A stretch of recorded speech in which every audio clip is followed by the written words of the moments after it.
Hey, yo, lesson here, babe. You come at the king, you best not miss.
I say my life is like a movie, there are sequels to the shit. Haters try to do me, try to put me in the ditch. You know I make moves, real niggas in the streets, trying to get this bread so my whole hood can eat. A lot of lame niggas say they true to the game, claiming that they real, wanna stand, dropping names. The troll.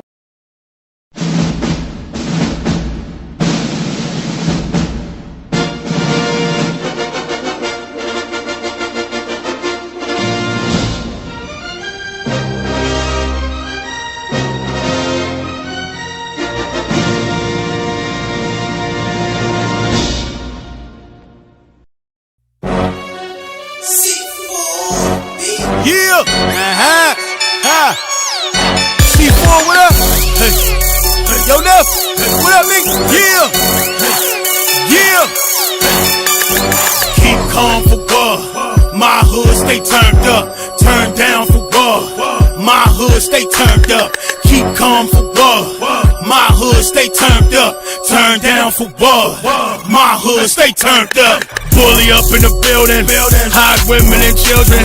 It's go time in no time, my power up to the ceiling. Can't calm me down, that's how I'm feeling. Going out my mind cause I'm on the grind. Haters hating on me, I ain't got time. I'm on the front of that line. No, I ain't no soldier. I'ma tell you one more time, don't make me show you. We in the club, you push and shove, we push back. It's all love, my hood goes so hard. We max out like a credit card, we take the bouncer's job. Send them home with no pay cut. Get one of y'all to say what? Don't make me break your face up, make it look like girl makeup. I'm real about this here, I'm going in this whole year. Keep calm where I ain't never scared, nigga. Keep calm for what? My hood stay turned up, turned down for what? My hood stay turned up. Keep calm for what? My hood stay turned up, turned down for what? My hood stay turned up. Keep calm for what? My hood stay turned up, turned down for what? My hood stay turned up. Keep calm for what? My hood stay turned up, turned down for what? My hood stay turned up. My hood ain't got no chill, my hood ain't got no chill. We hit the ball with 4 racks, man, shit about to get real. Shawty, what you drinking? So rock is what I'm thinking. Non-stop, she taking shots, her brain's about to be sinking. We turned up right now, haze rolling up right now. Your hood got that Reggie, my hood got that light. We going in full throttle, hurt popping them bottles. Send little mama the big cuz, and he asking her that she swallow. Like Instagram, come follow, and VIP with models. My section all the way live, y'all haters won't survive. Y'all doing a lot of bluffing, we turned up at 05. The owner say calm down, what I look like, a clown, nigga? Keep calm for what? My hood stay turned up, turned down for what? My hood stay turned up. Keep calm for what? My hood stay turned up, turned down for what? My hood stay turned up. Keep calm for what? My hood stay turned up, turned down for what? My hood stay turned up. Keep calm for what? My hood stay turned up, turned down for what? My hood stay turned up.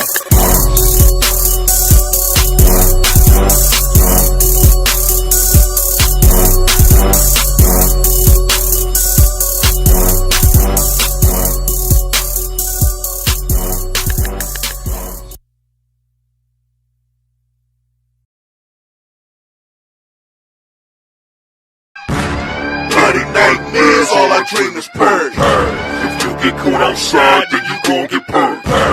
Niggas say the word and we gon' purge. We gon' purge. We gon' purge. Bloody nightmares, all I dream is purge. If you get caught outside, then you gon' get purged. Niggas say the word and we gon' purge. We gon' purge. We gon' purge. Fuck as you on. Fuck as you niggas is on.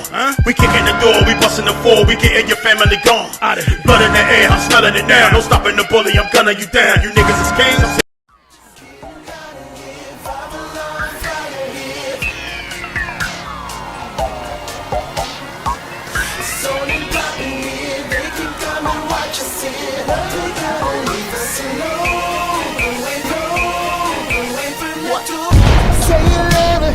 What you gon' do now? Hope you're ready, cause I'm really about to put it down. Girl, you know that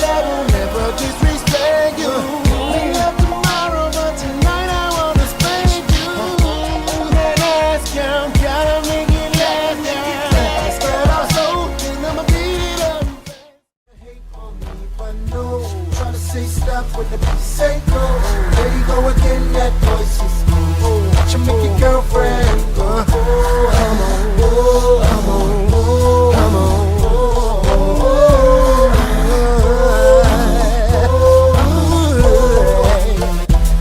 You've been waiting patiently, wondering when and where I be.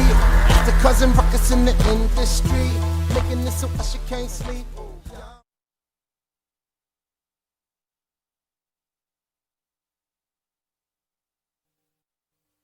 Man, I got so much on my mind.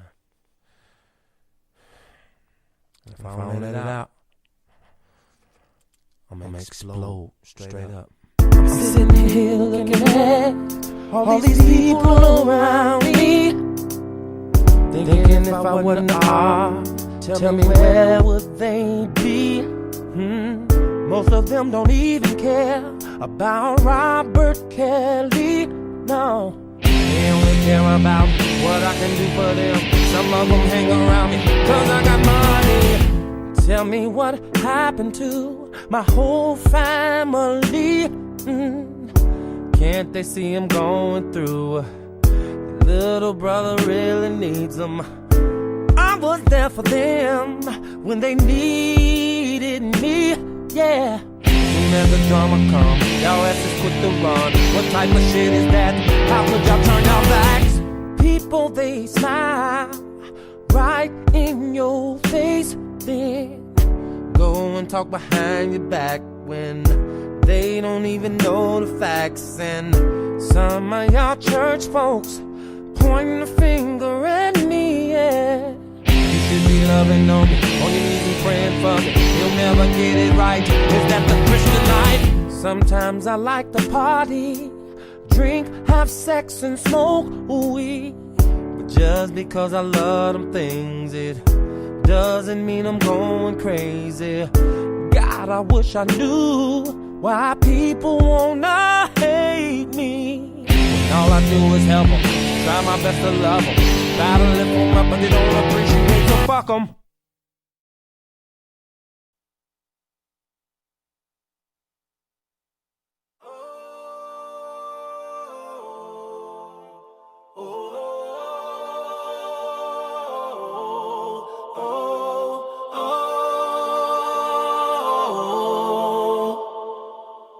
Shut that shit down.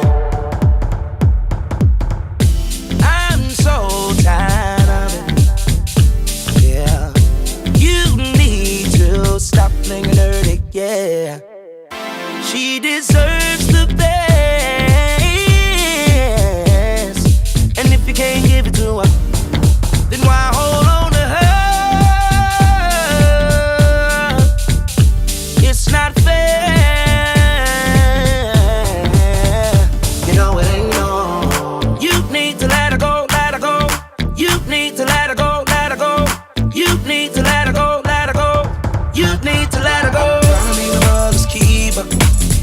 Don't love her, then you leave that girl alone. You keep playing with her. Shut that shit down. Gotta be my brother's keeper. If you don't love her, then you leave that girl alone. You keep playing with her. Shut that shit down. Heartbreak, heartache, that's what makes the love go round, round. Before she gets to acting crazy, stop calling that girl your baby. Yeah. If you know you ain't ready, quit acting like you ready. If you know you ain't want it, quit acting like you want it. You need to let her go, let her go. You need to let her go, let her go. You need to let her go, let her go. You need to let her go. I'm trying to be my brother's keeper. If you don't love her, then you leave that girl alone. You keep playing with her. Shut that shit down. Trying to be my brother's keeper. If you don't love her, then you leave that girl alone. You keep playing with her. Shut that shit all the way down, down, down, down. If you know you don't love her, shut her down, down, down, down, down. If you know you don't wanna, shut her down, down, down, down, down. I need you to take heed, man. This is your warning. If you're listening, let me hear you say, oh, you need to leave her.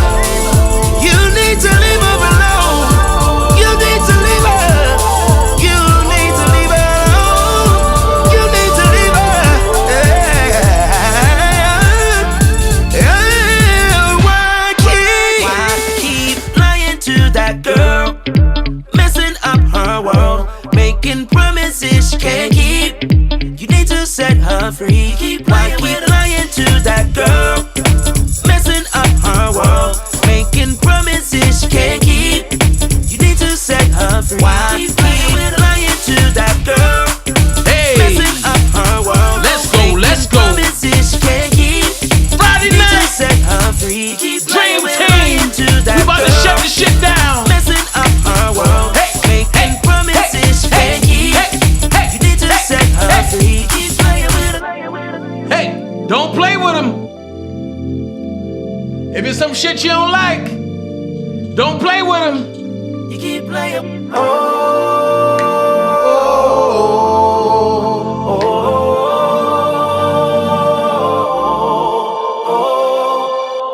Woo! I felt that. You know what I mean? Don't play with him. If it's some stuff you don't like, don't play with him. Nah, don't play with him. So Dream Team, I want to say what's up, what's going on. Yes, I'm on this channel. If you want to donate to the channel, you can hit the Cash App, which $ official Dana J going across the bottom. You can also hit the super chat that's there. We are $1,100 away. I thank y'all so far, but I donated so far. But we are trying to reach a goal of $1,100 now because we are $1,100 away. And that will complete our goal of $1,500. So that means what? We got 400. We need 1,100 more. All right? What's up, DJ Amazing? What's up, y'all? What's going on? What's going on? It's some stuff that was said today that I just don't like. So I got to shut it down, man. And I'm going to show some proof. I'm going to kill some lies today. I'm going to kill some narratives. Y'all heard Angie in before, and when she said, this is kill narrative season. So what I'm about to do, I'm about to let these niggas know what time it is, for real, on a Friday night. And we're going to do it like this.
And they still coming in. Shout out to everybody that's here. Even the people who don't like me that's sitting on my lawn, but that got their folding chairs from Kmart, I say thank y'all for giving me the view. Ain't nothing but love. Just go ahead and hit that like button. I mean, since you're here looking at the commentary, just go ahead and hit that like button. Hit that like button one time, you know what I mean? Just go ahead and do what you gotta do.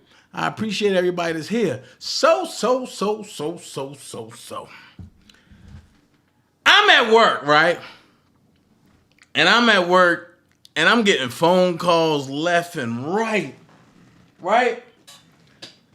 Oh, the walrus is playing your life. And I was like, shh. Some people just don't know when to stop. Okay, you said what you said about me yesterday. I came back and destroyed you. Then you come back today for a part 2. Then, when I look at your chat, I said, ooh, look who I see in this chat with this craziness, and they talking trash and all this. I said, oh, man. I'm going to call the names out, and I'm going to read what they said on my joint. You know what I mean? Because this is funny to me. Do y'all realize that y'all playing a game that y'all can't win?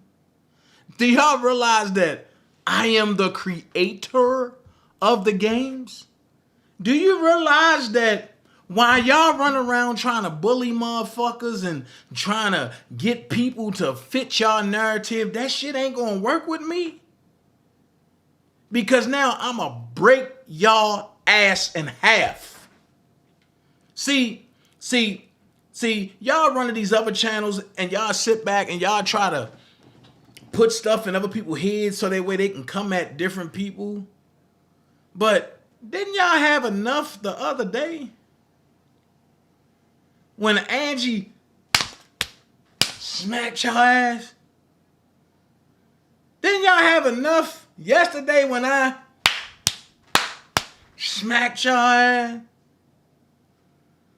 Now you coming today with this, hey guys, let's take his channel because YouTube always give him his channel back.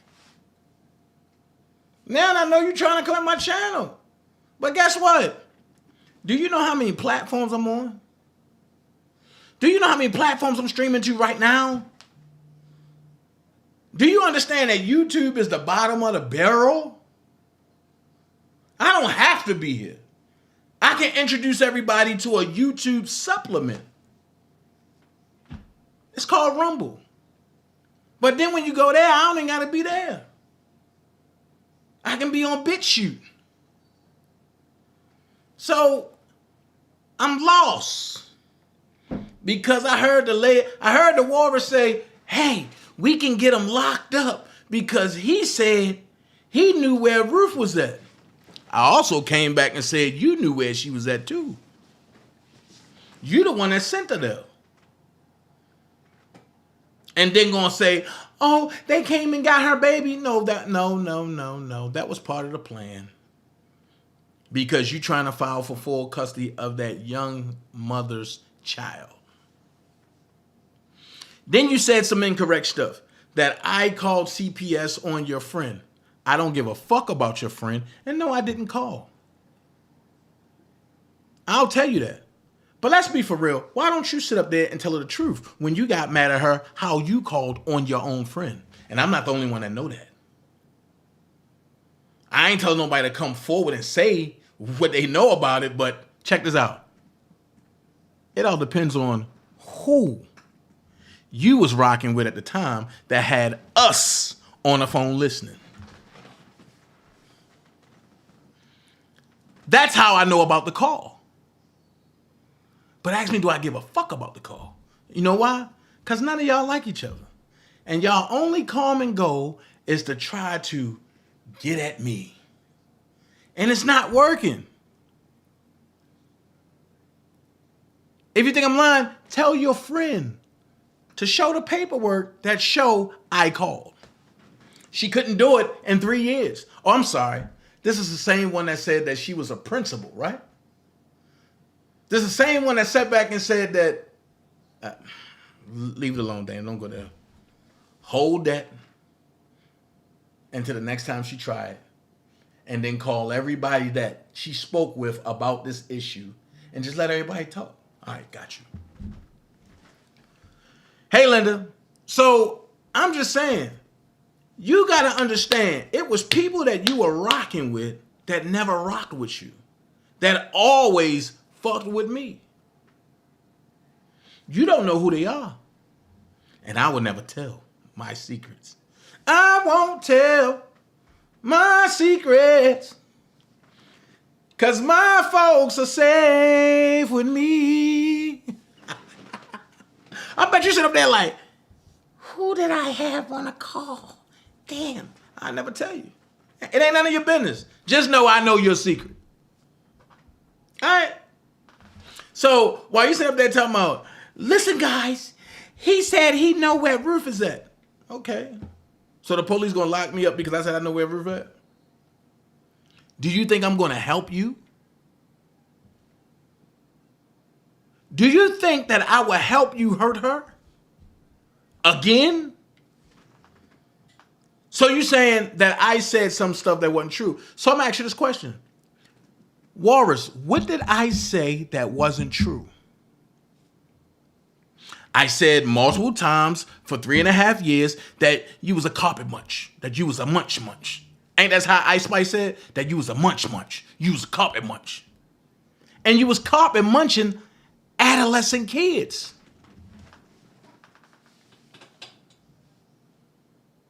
You never came out and said, oh, Dana, oh, you was lying because you said ...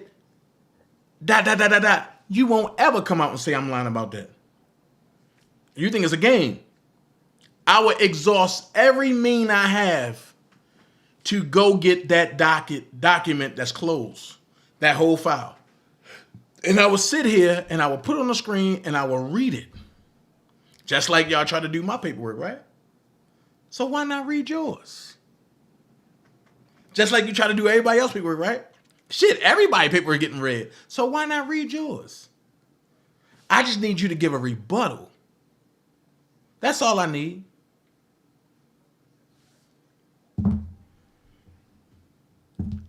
If I'm lying, why Ronald can't be in the same house with Ruth? If I'm lying, people, go back to her live when she first turned on me, and then she grabbed Ruth and said, oh no, Ronald gonna kill us. You forgot that, didn't you? And you tried to make it seem like Ronald was this bad person. Do anybody remember that?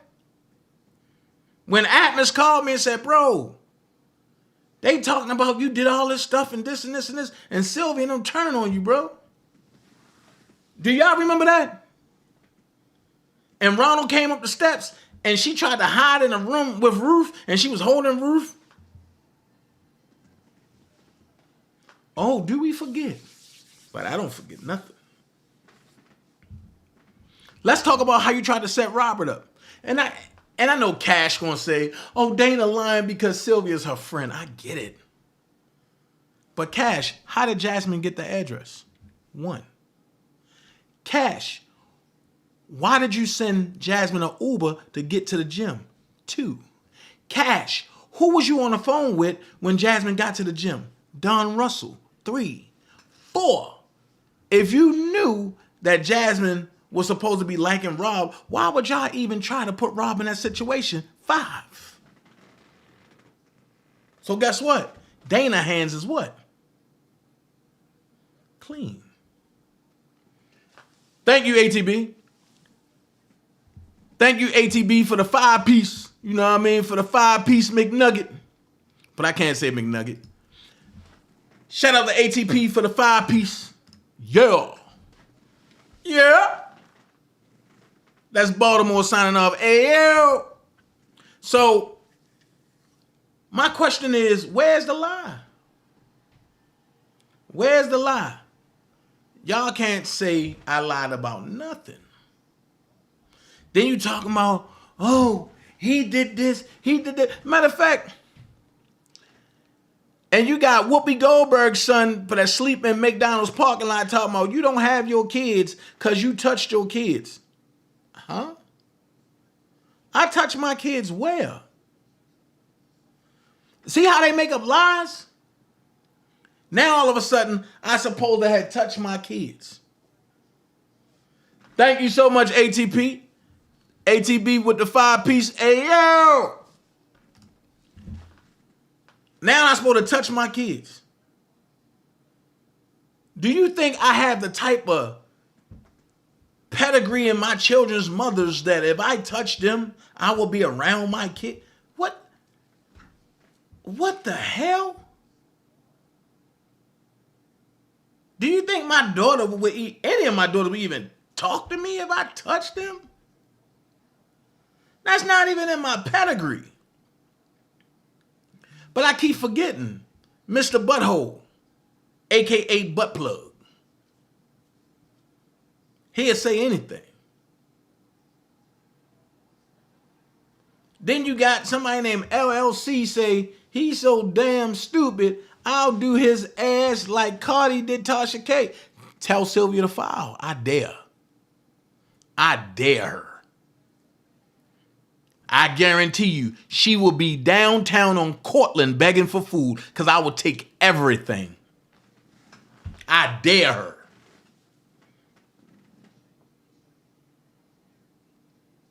Try that game with me. Then he how about, why don't you have all 4 of your kids? Why don't I have what? Why is you in my business, sweet cheeks? Why are you sending Don Snow pictures in the bathroom while you washing up with your boot tooted and pooted, nigga?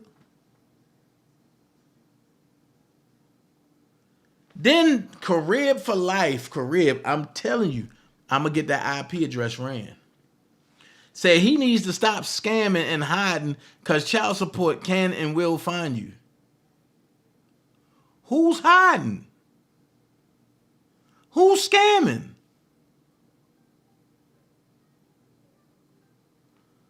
I'm on a goddamn internet every day.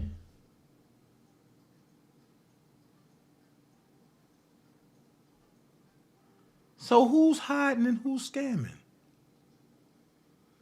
Then you got Sharon Brown. Listen, I will send that to the police and let them hear that so that they can get involved and deal with him. Now they want the police to get involved and deal with me. Okay. Right, with no mask on. Oh, so now they want the police to get involved.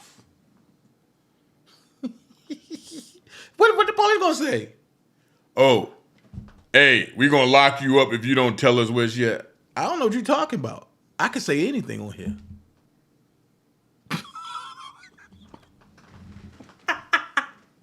You see, that's why I love being me. Because I'm not going to help you. I know what your MO is. Why should I help you when you do stuff like this? I don't want that for anybody's children. And that's just the truth.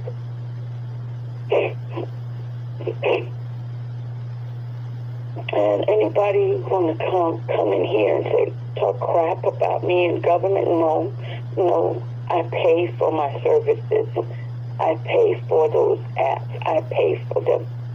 And I pay for them to help Robert Sylvester Kelly. And by all means necessary, I've done certain things that I would never think of doing just to help Robert out. Like,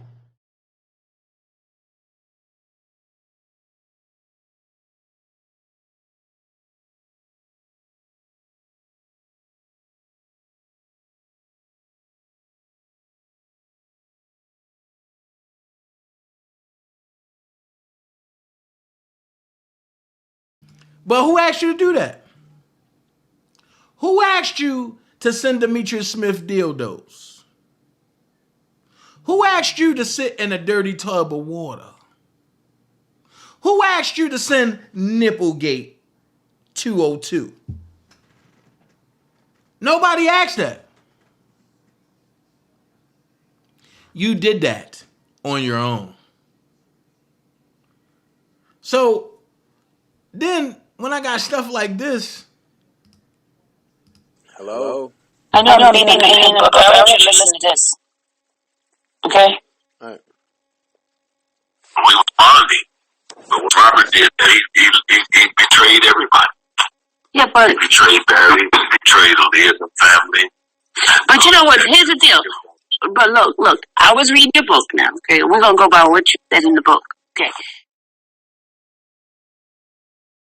You got mad because you tried to double cross Demetrius, a man that was a federal informant for the government. And then you're going to say, oh, I did it for Robert. Did Robert ask you to do that? I'm looking at these comments. Dr. TTH says, Sylvia, we are going to legal services and get him for defamation. If you can prove that I defamed her, then I deserve to be whatever. But nothing I'm saying is defamation. Everything I'm saying is facts. And when you do that, then I don't got to go the route that I was going to go. I can just say, okay, y'all said I'm defaming her character? Okay, cool. I'll have a lawyer go up there and say, okay, and we need this for a case. And then I will ask for it to be televised. Because I believe in putting the truth out there. Then you got Pretty Brown Eyes 81 that said, he's a disgusting individual. And so are you, sweetie. And so are you. Tressie Parker said, he is lying and trying to get a reaction out of you. No, I'm not. Don't you give him what he wants. Trust me, I'm not.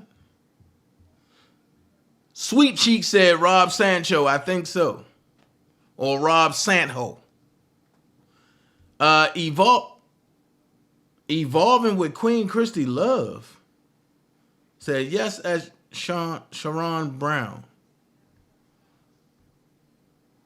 Then you got Mr. 313 shaking my head. Mika Scott, he has serious problems. No, I don't. Y'all got serious problems for following a pedophile. Then Rob Sancho said, where is he from? I'm from Baltimore, nigga. Lafayette Projects. You don't gotta ask nobody, I tell you. I'm proud to say where I'm from. I'm from Baltimore. Where you from, Rob Sanho? Then, as I flip over, I see Shanika Townbiz, Randa. Oh, they're talking about something else. That's not concerning me. Yeah, that's weird. No, not yet. Let me see. Hold on. I hope she's not in contact. We have. Okay.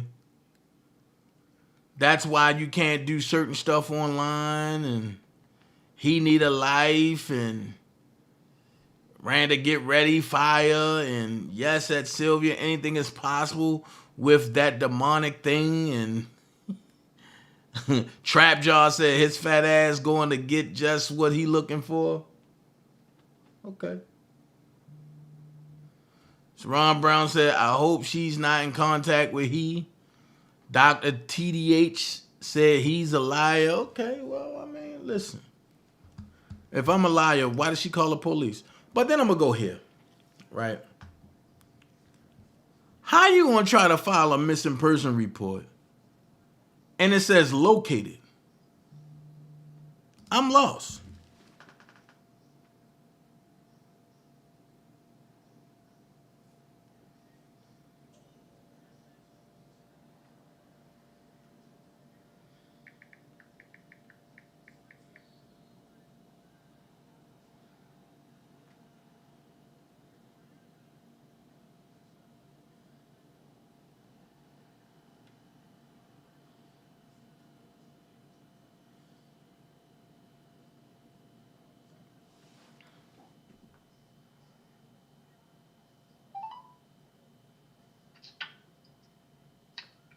wanted to see when we can go and see her together.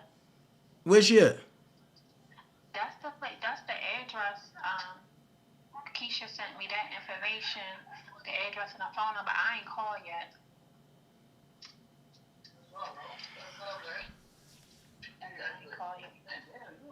Yo, how do you process that? I know because I was like, dang, like at first she was already, I know she had cancer, it was in remission, and then one of the girls was like, hey, I know y'all was close at one time, she on hospice, this her information, and I'm like, shit, and I ain't even call. Who up there with her? And she was like, this the information. I was like, okay. I was like, well, I said, I'm gonna call my best friend and see. And I said, and then I call, and me and her will probably go together. I can't see it, one of my exes like that. Yeah, I can't go by myself. Well, I go with you, but I just, damn, yo. Like, I mean, like, who up there with her? I don't know. Like I said, you know, I'm friends with the kids on Facebook. And ain't none of them say nothing? No, I said I was going. I'm gonna reach out to Ron. Yo. All right, thanks for the info. Give me a second. I'm gonna call you when I get out of line. All right, yeah, I'm at work. Okay. All right. Shoot. I don't know how to process that. Damn.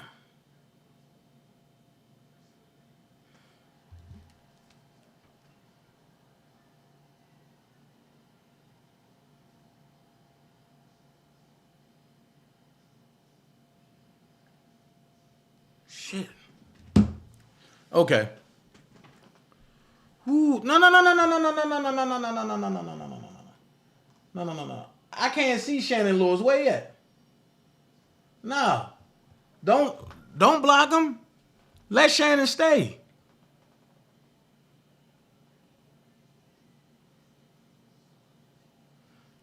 Okay, brown sugar. Cool.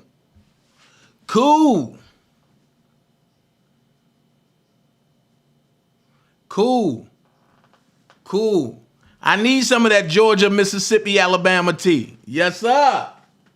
Cool. We'll definitely talk about that. Yes, sir. I need that. Oh, yeah. All right, let's get back to it. So, how can a person be missing and they located? This is what I mean when I say the scammers are gassing y'all up. Look, it clearly say she's located. You see that? It clearly says located. Missing person located, right? So, if the warrior said that she was missing, how did she become located after I said, you know where she at? Make it make sense. These people be gassing y'all up and selling y'all dream and all this stuff, and it's crazy. It's crazy. So I'm just tripping because she talk about every time we go to court, I lose because you lie. That's all you gotta do is go in there and tell the truth. The reason why you can't tell the truth, because your cases are built on lies. So you just need to think about the lies that you tell. That's all. Let me bust this up real quick. And before I get into it. Did I have something else? Hold on. Let me bust this up real quick. Because, see, y'all taking L's all the way around the board. Right? Y'all taking L's all the way around the board. Okay, that one. Okay, that one. Okay, cool. I'm right on track. Right on schedule. Let me bust this up real quick. This right here. Right? Look at it real good. Right? Look at it real good. Matter of fact, I'm going to blow it up for y'all. This is what I mean when I say, do not go off of lies. Now watch this.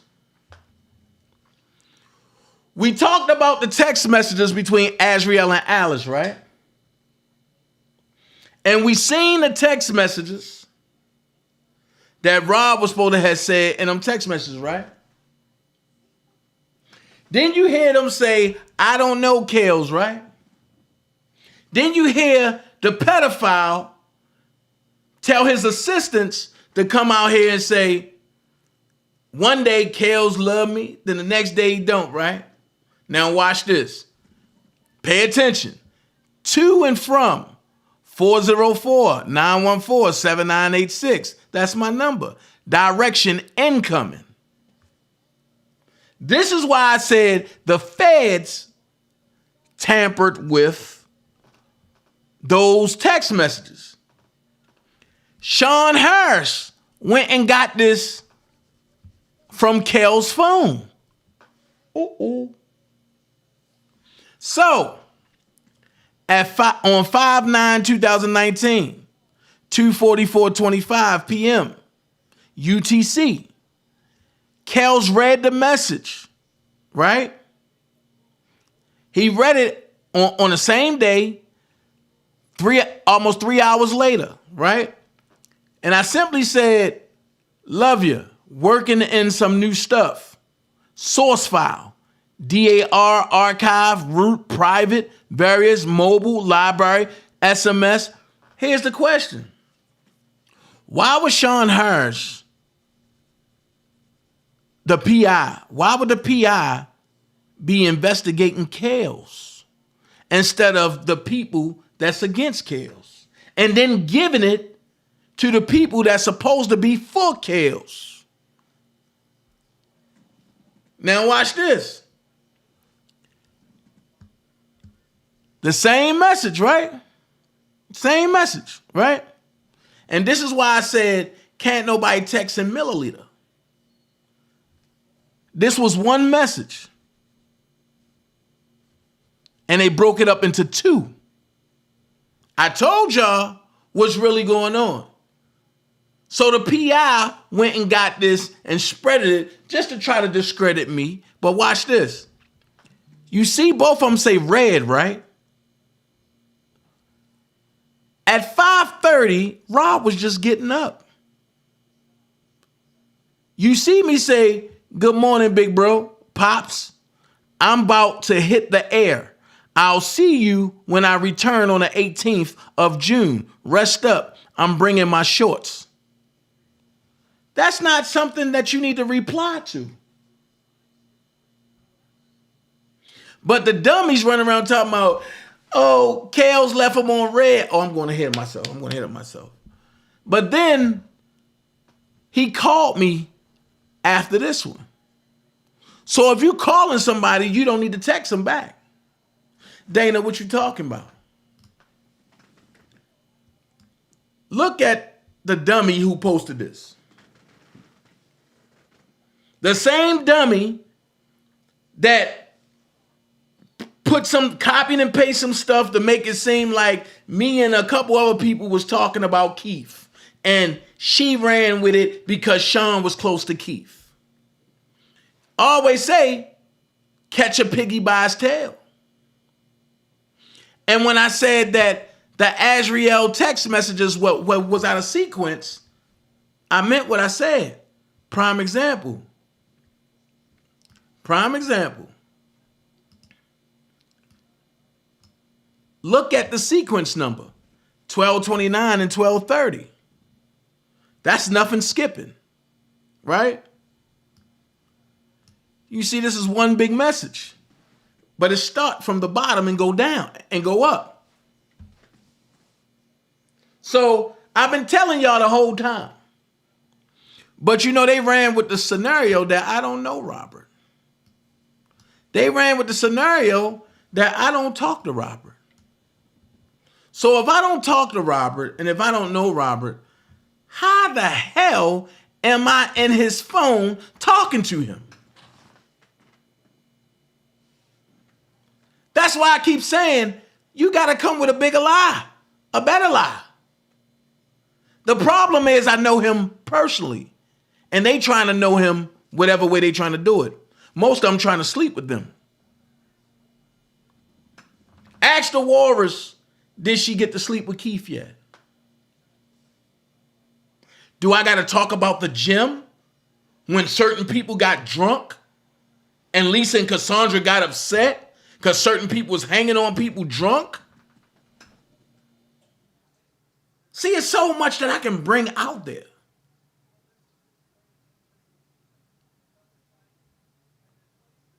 But even in that turmoil, I still covered people that turned their back on me. And I thank you for it. So I got this message, Walrus, for you and your imps. And I ain't even talk about the pedophile yet, which is Bedbug. So Bedbug is the pedophile, and the rest of y'all are his assistants. The Bedbug talking about, I'm a better father than he can be, and because Crystal Crawls turned the kids over to me. No, she didn't. You lied on her and got her locked up. She ain't turned her kids over to nobody. She left them there at your crib. Because if she turned the kids over, when she got out and she found out that you was molesting her kids, she wouldn't have been able just to take them and leave like that. Who do you think you're playing with?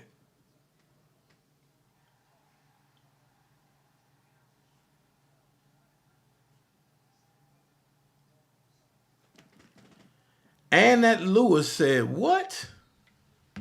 Hold on. No, Leisha, because I want to see this. Leave me alone.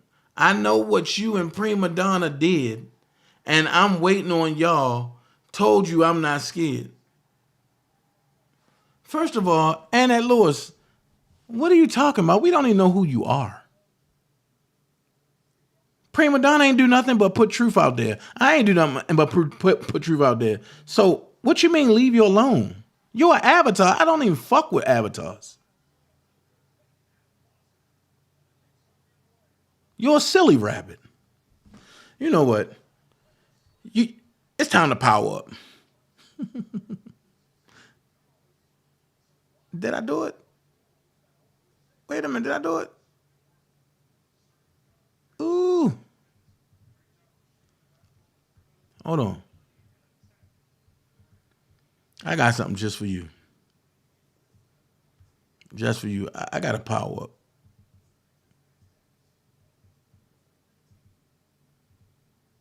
I got to power up. Hold on. Just for you.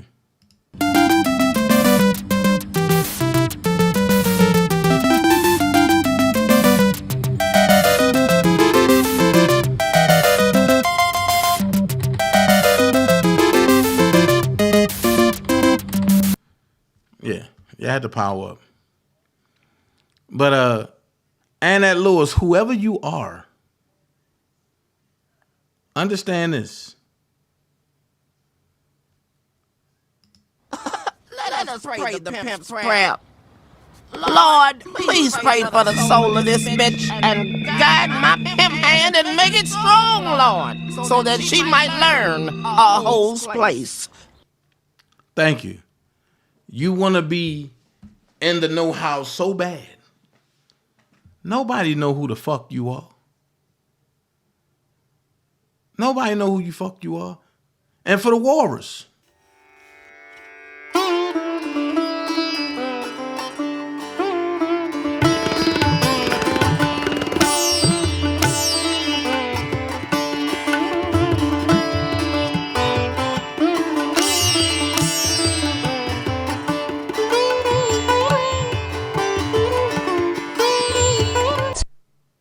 Facts. Facts. And Annette Lewis, do me a favor. I just need you to shut the fuck up, cause nobody asked you, bitch. I need you to shut the fuck up, bitch. Shut the fuck up, bitch. Just shut the fuck up, bitch. Shut the fuck up, bitch. Bow, bow, shut the fuck up. Shut the fuck up. Bow, bow, shut the fuck up. Shut the fuck up. Bow, bow, shut the fuck up. Shut the fuck up. Bow, bow. Thank you, Leisha, for blocking that hoe. I just wanted to make sure that I can see what that was. Now, back to what I was saying. The pedophilic bedbug. If you was a great father, why your daughter's talking about beating you and your mama up? Why didn't you walk your daughter down the aisle? Why your daughters detailed how you stuck your little pee-pee into their cuckoo at a young age? I can't understand how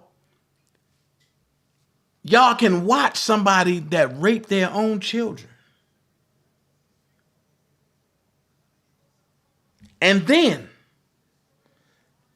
sent his homeboy to rape his youngest daughter. If y'all think I'm lying, I will spin a block and read what all of them said again. He gets on the Walrus channel and say, read this when I took over her gent. She came out later and said, he's posting old pictures like we talked to him. And we don't. He can't see his kids or grandkids.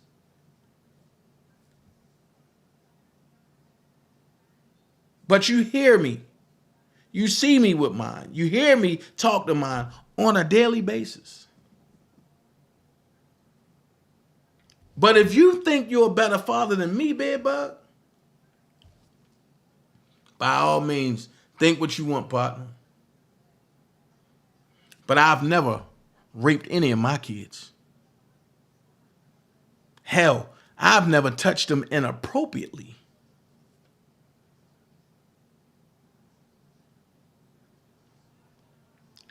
My mother ain't never tried to sell my kids just for rent money, nigga.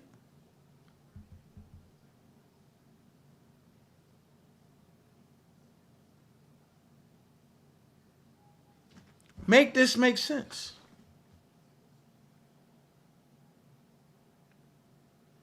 I've never slept on the floor of nobody's house in the bathroom and masturbated to a voice. I've never killed a 5-year-old autistic child and then try to dispose of a body.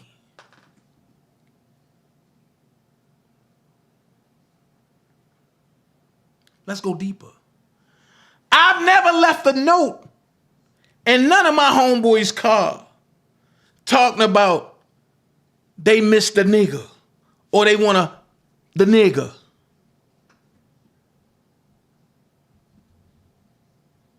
Let's go there. I've never had a 15-year-old pregnant when I'm 30 years old.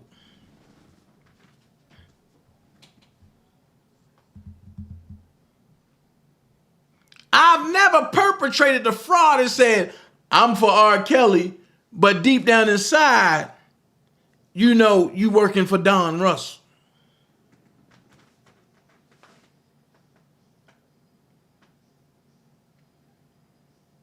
Let's go a little deeper. I've never worked at a gay club and jumped in the middle of the floor and start tooting my butt from side to side.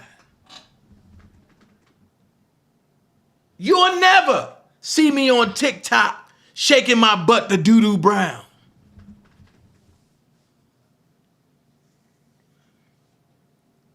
You will never see me on TikTok shaking my butt to Do in the Butt. That's a female song. But I guess you like it. You will never see me on Kanye's deterrent gay workout plan.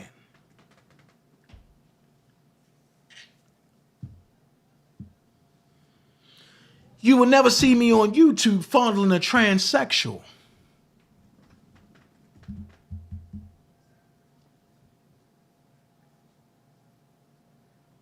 But people like Queen Fishy will sit up there and say, oh, he a pedophile.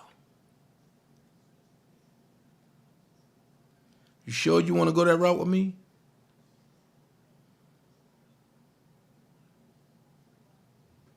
Because in this R. Kelly sector, you fuck 2 dirty niggas and 1 gay nigga. How the world know your pussy stink?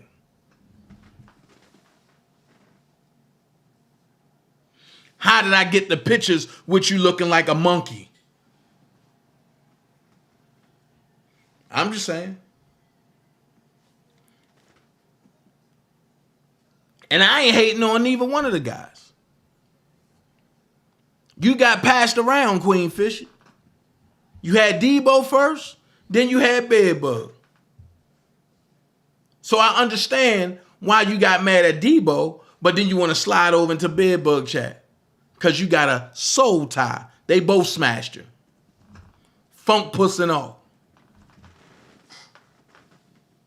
What is there to hate?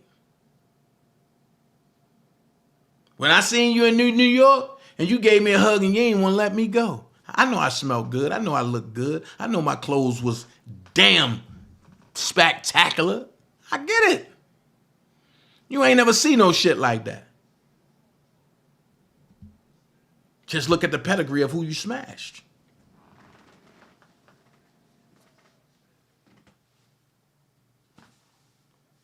I can see you smash one and say, oh, okay, I made a mistake.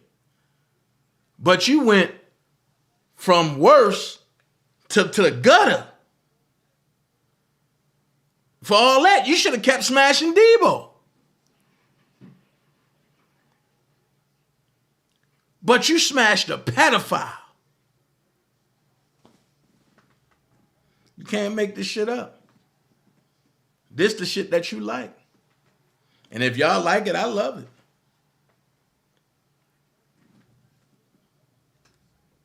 it. If y'all like it, I love it. So, enough of them. Let's get to why we here. What time is it? 9:08. I should be finished this in an hour. What y'all didn't want me to read, huh?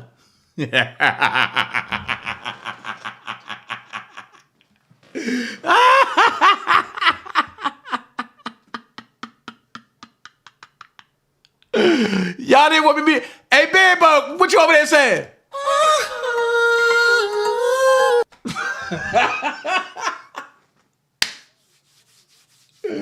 Woo-wee. Oh my God. Oh my God. What the hell are y'all talking about? Rita, go lose weight and stay in your lane, Neanderthal. What the hell? Who's Rita? I can't see nobody. Who's Rita? Hey, Bedbug. You know what I mean? But you know what, Rita? I guess I can't see you because, you know, I blocked them. I blocked them. Oh yeah, I blocked them. I don't got time to play with y'all. So let's go there. United States District Court, Southern District of New York, United States of America versus Don Russell. Uh-oh. Appearances. Damian Williams, United States Attorney for the Southern District of New York. Peter J. Davis, Laura E. Pomeritz, Assistant United States Attorneys. Michael Freeman, Attorney for the Defendant. Uh-oh. Excuse me. Case called. The Deputy Clerk. And this the transcripts right here. Counsel for the government, please state your appearance. Mr. Davis, good morning, Your Honor. Peter Davis and Laura Pomeritz for the United States. The court, good morning. Deputy Clerk, counsel for the defendant. Please state your appearance. Mr. Freeman, good morning, Your Honor. Michael Freeman for the defendant, Don L. Russell, who's present with me at counsel table. The court, good morning. Please be seated. This matter is on my calendar for purposes of sentencing. In preparation for sentencing, I have read the revised pre-sentence report, which is dated December the 5th, 2022. I have read a submission from the defense, also dated December the 5th, including letters from the defendant's family and friends. And I've read the government's December the 12th, 2022 submission. Mr. Friedman, have you read the pre-sentence report, its recommendations, discussed it with Mr. Russell? Mr. Friedman, yes, Your Honor. The court, Mr. Russell, have you read the pre-sentence report and discussed it with Mr. Friedman? Yes, I have. The court, Mr. Friedman, do you have any objections to the factual portions of the revised pre-sentence report? Mr. Friedman, no, Your Honor. The court, does the government have any objections to the factual portions of the revised pre-sentence report? Mr. Davis, no, Your Honor. The court, I hereby adopt the findings of facts set forth in the revised pre-sentence report. Here we go. Although I'm not required to impose sentence in accordance with the sentencing guidelines, I'm required to consider what the guidelines recommend. Mr. Russell was found guilty of transmitting a threatening communication in interstate commerce. The base offense level for that offense is 12. Stop. I thought he went on Tia and Early and said he didn't do it. I thought he went on Tia and Early and said he didn't do it. So there are no adjustments that apply. Accordingly, the total offense level is 12. Mr. Russell has one conviction that results in criminal history points, that being on October the 20th, 2009. I told y'all about that when he snitched on that dude and got him life in prison for a dime bag of weed. I told y'all about that. Conviction for distributing marijuana. Thank you. Which results in one criminal history point. One criminal history point correlates with criminal history category 1. Offense level 12 at criminal history category 1 yields a guidelines range of 10 to 16 months in prison. Mr. Freeman, does the defendant have any objection to the accuracy of the guideline calculations as I have reported them? Mr. Freeman, no, Your Honor. Hold on. So you get on Tia and Early and talk about the government got it wrong and they misguidelined you, but you said you don't have no objections.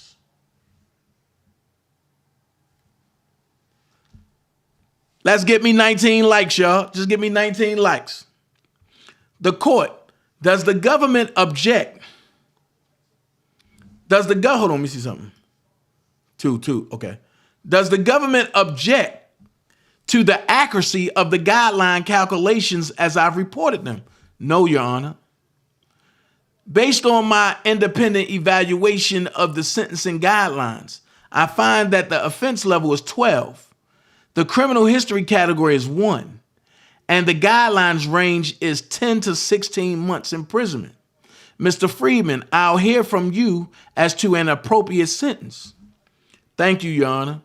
Your Honor, the primary thing that we would request from the court is that any sentence imposed be concurrent with the sentence that Judge Donnie imposed in the related Eastern District case of Mr. Russell's. She imposed a 20-month sentence, which was a below guideline sentence in that case. Stop. Why would Ann Donnelly give Don Russell a 20-month sentence, which is below the guidelines? Make it make sense. Why would she give him below the guidelines if he wasn't working for the government?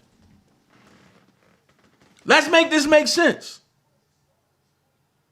If he's not working for the government, why would she give a below guideline sentence, but then try to give Robert a snack, crackle, pop, macaroni and cheese casserole along with lasagna and then shove it down his throat when he's sick? Can somebody answer that? Somebody. Anybody. Can somebody answer that?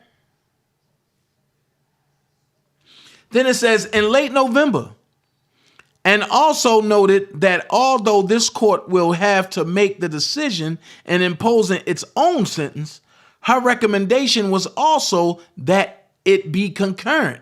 Hold on. Hold on. And Donnelly sent the letter to the other court in New York, and it says it, and also noted that although this court will have to make the decision in imposing its own sentence, her recommendation was also that it be concurrent. Wow. Wow. Wow.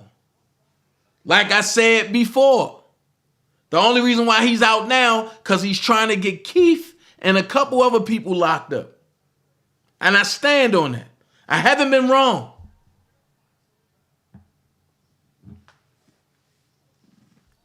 That part, Stephanie, will these people understand about the setup? They use YouTube to build a RICO and to sequester jewelry.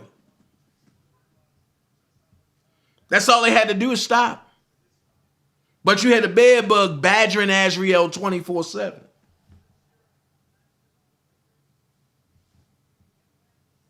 Wrong move. Then you have him go to Javante Cunningham's job in the middle of a trial. Wrong move. So I don't think Texas Black Diamond need to double down now. Continue supporting Don. One sting puss. Continue supporting Don. Don is the muscle, remember? All of y'all that gravitated to him, continue supporting him. Why y'all changing y'all mind now? Because when the truth came at y'all, y'all didn't want it.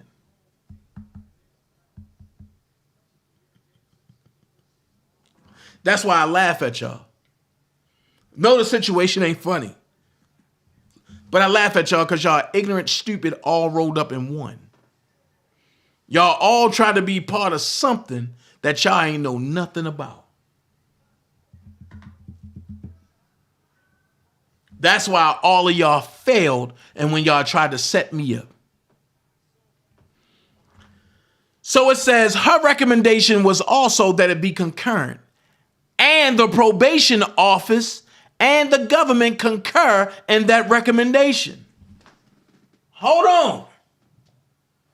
Not just Ann Donnelly, but the probation office and the government. They all say his sentence need to be concurrent. Why? Because they got the big fish already.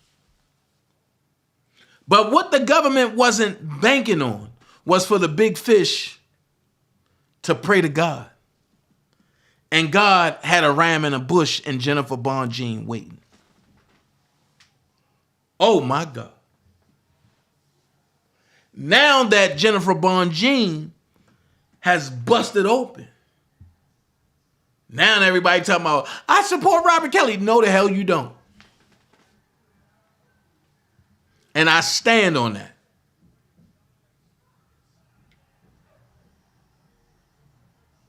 So I'm not trying to hear people like Texas Black Diamond talk about, oh, Don Russell, you shouldn't have did that. Because didn't you come on Choke No Joke and say, all of y'all lying on Don Russell. Don ain't do that. Don ain't do that. Oh.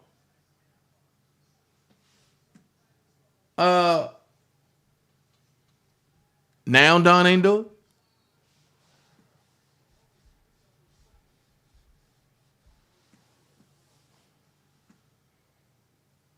Now Don ain't do it?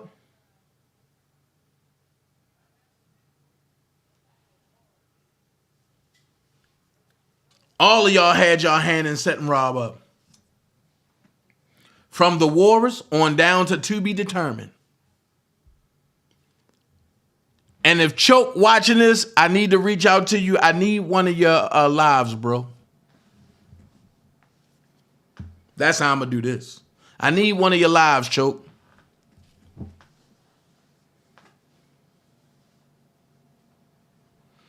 And it says, from the start of this case, and when I say this case, I mean globally, both the Eastern District and the Southern District cases, Mr. Russell has tried to take responsibility. When?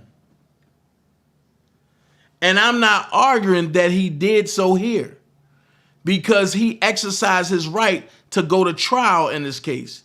But he did not want to waste anyone's time. He wanted to exercise his right and defend himself, and indeed was acquitted on one count. And within a few days of that conviction, he pled guilty in the Eastern District case and did take responsibility there. Based on the guidelines in that case carried a greater guidelines range. And from the start of the government, from the start, the government in this district recognized as well that the cases ideally should be treated as one for purposes of resolution. Hold on. So rob cases in Chicago and in New York had to be split when they should have been treated as one. So his cases get to be treated as one? And they worked very hard with us to try to reach that resolution, which we weren't able to before trial. And so we obviously went to trial in this case. But as the court, as is well aware from the PSR, as well as presiding over the trial. Hold on.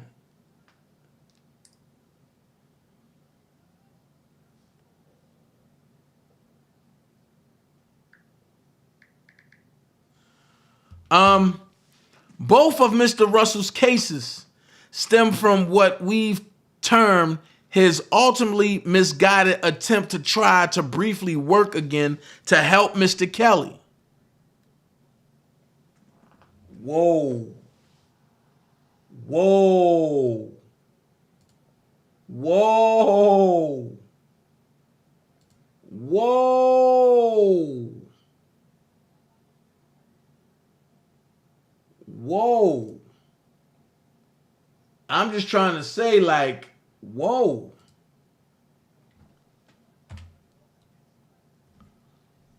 Whoa. Whoa. Whoa. Whoa.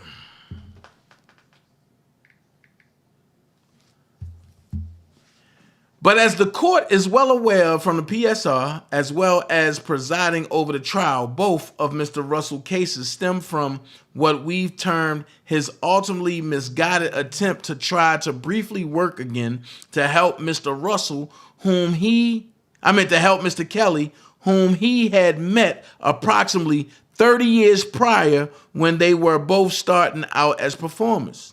And although there's been a lot of talk of Mr. Russell and Mr. Kelly's manager, the fact is that Mr. Russell had only recently become reacquainted with him and was basically just trying to help. And he recognizes now the tremendous error that decision was based upon, because it was very much an aberration from his life and his career. Going back to the 30 years prior when he and Mr. Kelly met as young street performers, Mr. Russell went on to have a really exemplary career as a performer and then an executive. And he's really built his life around giving back to the community that he's from. As the letters that we've submitted demonstrate, he's deeply involved in that community and he is mentoring youth. And he's raising a family. His wife is here today in court. And none of that is an excuse for his conduct in this case or the Eastern District case. He recognizes that, and he spoke very compellingly to Judge Donnelly about that, and he's prepared to address the court here today. But ultimately, he did make a mistake, and he did violate the law, and he recognizes that. And he took responsibility for that in the Eastern District case. He went to trial in this case and presented his defense and was acquitted on one of the counts. And he's here for sentencing on the count that he was convicted on. And he recognizes, as I said, the error, and he feels deep remorse, I know, for how out of character it is. And he respectfully asked the court to recognize that this mistake and period that led to these criminal violations was all part of one course of conduct. And so therefore, if the court is going to impose a term of custody in this case, we strongly urge the court to have it be concurrent, as the government recommends and as probation recommends and as Judge Donnelly recommends. So what I'm getting out of this is that Judge Donnelly knows that Don is a federal informant, and she's okay with that.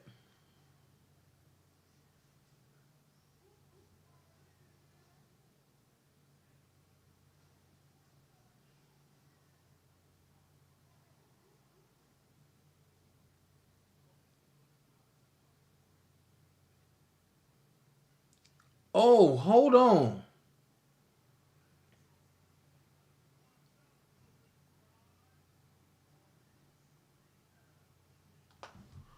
Oh, hold on.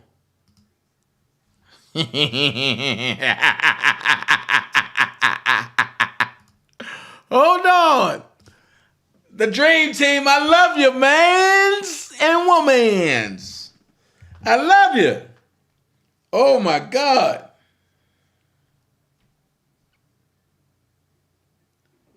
Thank you so much. We need $1,099. That's where we at. $1,099. Thank you so much. So it says, if the court has any questions, I'm happy to address them at this time. Otherwise, at the appropriate time, I believe Mr. Russell will also like to address the court. All right, Mr. Russell, is there anything you wish to say before the court imposes a sentence? You can be seated, Mr. Russell. Just make sure the microphone is. That's good. Good morning. I'd like to state that I'm a patriot of the United States. Oh my God, Jesus Christ. This is why I hate people like him. You're not a patriot, bro. I like to state that I'm a patriot of the United States, and I do strongly believe in the system, the court system. You can't believe in the system if you're a patriot. This is why they laugh at us when we go to court with real paperwork. This is why they laugh at us. Then it says, all systems that are put in place. And that's why I follow my attorney's instructions as far as his beliefs on how we proceed. You know, the defense that we put up and not wasting the court's time and the burden of proof and things of those natures. The one thing that I did disagree with that I felt like may have made a difference or may not have, but it's just my belief is that, you know, no one ever heard from me. I never got a chance to address the court nor the jury about me, who I am and how I felt about what happened, or whether I was innocent or guilty of exactly what I was being accused of. And I think that makes a difference. And when people can hear that from you, but I respect Mr. Freeman, his experience on both sides of the fence. being a prosecutor at one point and now a defendant, being a defense attorney, and he didn't think that that was a necessary move. So, but I think, you know, as we've arrived here, we are in a position where a decision has to be made on, you know, whether I deserve to be in prison or, you know, move forward with my life. I thought it made sense to just let you know, listen, I'm not a horrible person. That's what Mr. Freeman stated. Mr. Kelly and I met as street performers. I'm a racial PH for what he had accomplished in his career was simply, you know, anybody making it out of the subway of Chicago was the superhero. And for years, my group trailed his group in talent shows and things of that nature to achieve, you know, any level of greatness that he was experiencing. What? Hold on. First of all, Rob is 8 years older than you, bro.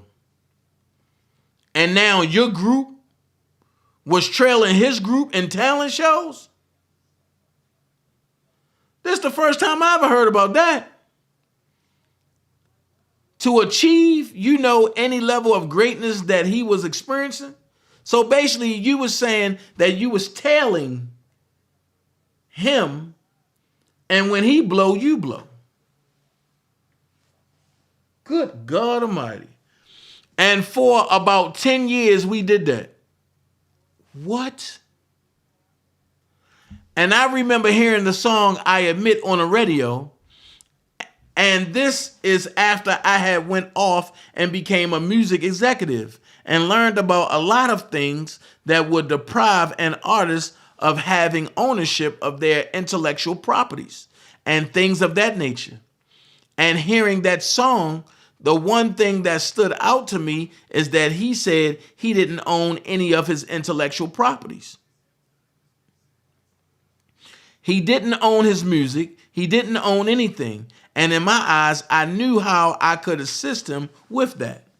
So I came back to Chicago and I trusted the fact that he would meet with me because of our pre-existing relationship.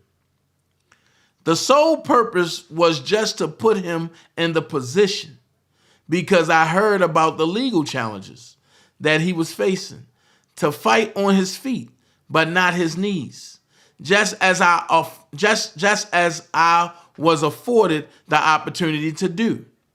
But I didn't know a lot of things that had, you know, that it's like that had transpired that were going on, you know, collateral damages that were running alongside of it.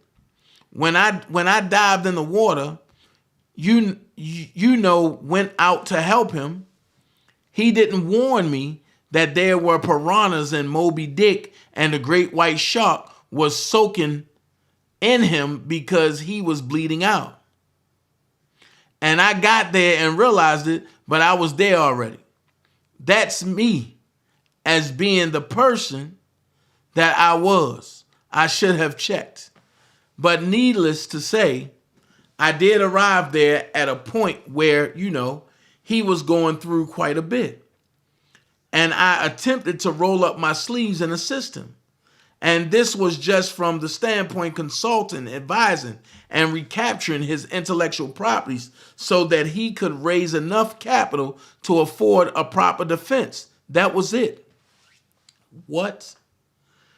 But the reason behind when he asked me was, I say, you know, Rob, why are you doing this? Oh my God. Because I didn't get paid. Matter of fact, I spent more money assisting him than I received. I said, well, listen, for 10 years of my life, I traveled circuit by circuit trying to chase your group down and at least come in second to you because I was setting the bar. What? Yo, what the hell am I reading? And I didn't pay attention to drugs, violence, you know, any of that stuff that I could have been involved in. So you saved me then. Now it's my turn to help save you now. And that's essentially the blank, the energy that was surrounding my efforts.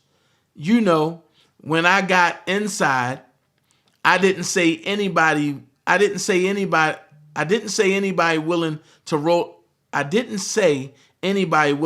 up their sleeves and help him. This is a guy with a 30 plus year career of being at the top, 50 million plus fans. And I'm just not understanding why nobody is helping him, you know, get his music back and all of those things. So it became a simple task turned into 15, was turned into 20. And then it got overwhelming and I'm like, wait a minute, we are in too deep. So as we started realizing thing, and then we started blank, I started rolling back. It was, you know, the Lifetime event was coming. Brian Nix is his attorney. The courts argued that he was me. He's not. It was written all over TMZ and everything else. And I'm sure the prosecution knows that he's a real person. He wrote the cease. Oh shit. He wrote the cease and desist. I sent it in. Oh my God.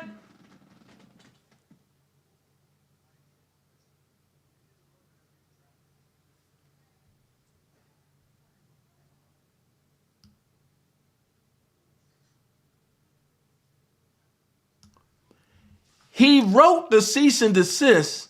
I sent it in. I did everything in my power to end the event that took place that day. So I did conspire with, you know, Krasinski, Cash Jones, and all of us on different routes to end that event. What the fuck? And I was happy that it ended. I didn't quite question, you know, how it ended. And that's why I felt like, you know, you do have a moral obligation to make sure anything that you put yourself into is proper. And I have made bad judgments in two areas. One, helping without testing, looking underwater and seeing what is actually going on. And now I'm involved with this event. And I didn't, you know, go about making sure I was surrounded by the right people to end it, which was the proper type of attorneys. Brian Nix was not an entertainment attorney. He was not an intellectual property attorney, which is why he didn't take the first step and dive in and do what he needed to do. He's actually teaching law at the University of Chicago. And that was because at that point, Mr. Kelly, he had no money. So I take responsibility for the outcome because I lived the charge, you know, and that's just what blank anybody's at the seat blank. I'm the CEO of my own company. We're going through challenges right now. I have to step down because oddly of the charge. I put my company in harm's way. I got 36 employees, futures allowing, and no blank is not as solid as it used to be because I was the guy sitting in the seat when decisions were made to blank that could jeopardize their futures. And I take full responsibility for that. So, you know, I'm not going to waste any more of the court's time, but the court did not hear from me. I do take blank even. You know, the outcome is what it is, but I'm not going to stray away from it. I'm going to accept it. I put everything in God's hands because at the end of the day, he's the person responsible for everything that happens, good and bad. And I'm just going to see where this continues to go because I know this is not the end for me. So, you know, I applaud the prosecution. What? So you know, I applaud the prosecution. Theirs is to make sure that they stay with the conviction rate and convicting people that do wrong. And in this instance, I was at the line. I think I took a couple steps over the line, which put me in your jurisdiction. And that's just as simple as it is. So I don't have any ill will towards anyone. Mr. Kelly had a 50-year career. And the only thing that's kind of crazy to me is I'm the only one that got convicted. I worked with him 6 months, and I'm the only one that stands convicted along with him. I mean, 6 months at the end of his career. So that is kind of weird. But I know a lot of people took deals, and I refuse to do that. This nigga lying in open court. I think that's another part of the reason why I'm sitting here by myself along with him, facing prison time. So that is what it is. We're not arguing that. But that is something that stands out to me as how my and all of those people who work with him, the one that's getting blank, getting immunity, because I didn't cooperate in any faith when I was asked to. Don, you're lying. You did cooperate. That's essentially all I wanted to talk to the courts about, and that's it. The court, all right? I'll hear from the government. Mr. Davis, thank you, Your Honor. Before I get into my remarks, I just want to make a record that the court's grace, we were able to open a line for a victim of this offense. The government attempted to reach out to that victim this morning and was unsuccessful. We've been in touch with her attorney and we have been unable to get in touch with her as of yet. Why couldn't they get in touch with Faith? But we just want to make clear we did try to get her on the line today. The court, all right, thank you. Mr. Davis, very briefly, Judge, I want to ground this discussion in the nature and circumstances of this offense, which I won't spend much time on because this court presides over the trial and presided over the trial. But the defendant here threatened harm to a crowded theater of people. That is a serious offense, and it is blank threatening an active shooter. Obviously carries a certain weight to it. And here, the defendant knew what it was going to accomplish and wanted to accomplish exactly that. The reason why I want to put this in context is something that Mr. Freeman said, which I do agree with, which is it's part of a course of conduct, and that's correct. The course of conduct here was Mr. Russell suppressing voices he didn't want to hear, suppressing speech he didn't want, and in the context, abuse victims. That is incredibly serious. And so while the government agrees here and is seeking a concurrent sentence to that in Easton, I wouldn't want the court to walk away thinking that the government thinks this crime is anything less than serious. It really is. And in the Eastern District case, Mr. Russell accomplished his goal through harassment, also a crime. And in this case, here before this court, he accomplished his goal through threatening harm to others, threatening an active shooter.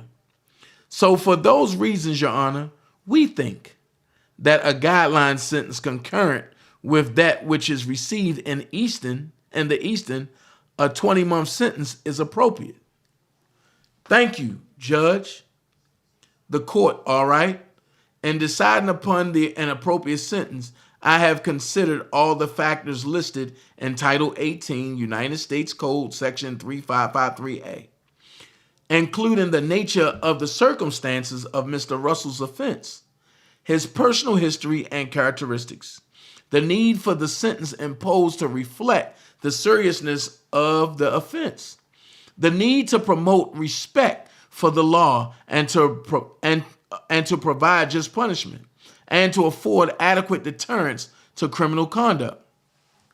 Beginning with the nature and circumstances of the offense, the evidence at trial demonstrated that at the time of the offense, Mr. Russell was serving as a manager for recording artist Robert Sylvester Kelly, who performs in the name R. Kelly. Uh-oh. The evidence, not hearsay, but the evidence at trial demonstrated that at the time of the offense, Mr. Russell was serving as a manager for recording artist Robert Sylvester Kelly, who performs in the name R. Kelly. On December the 4th, 2018, Newhouse, an event space in Manhattan, was scheduled to screen the premiere of a Lifetime documentary called Surviving R. Kelly. That documentary addressed allegations that R. Kelly has sexually, physically, and emotionally abused girls and women for many years. On the day of the scheduled premiere, Mr. Russell, who was in Chicago, where he resides, took a series of steps to stop the screening of the documentary, using a fake name, Dunn, and pretending to be an investigator. Mr. Russell contacted Lifetime executives with derogatory information concerning the woman who appeared in the documentary. Mr. Russell also contacted an alleged victim of R. Kelly to discourage her from participating in a forum discussion which was scheduled to take place after the screening of the film. Mr. Russell also contacted Newhouse pretending to be R. Kelly's lawyer and threatening a lawsuit based on alleged copyright and trademark infringement. Mr. Russell also sent a cease and desist letter to Newhouse. None of Mr. Russell's conduct succeeded in persuading Newhouse to cancel the screening of the R. Kelly documentary. Stop. How did Robert write the cease and desist if Don Russell is the one sending it and writing it and putting his stamp on it? Make this make sense. Accordingly, on the evening of the screening, Mr. Russell called Newhouse from his landline phone in his Chicago home and told a Newhouse employee that someone at the screening had a gun and intended to shoot up the theater. The Newhouse employee called 911 and Newhouse canceled the screening and evacuated the theater, but I thought he didn't do it. That man said his mama did it.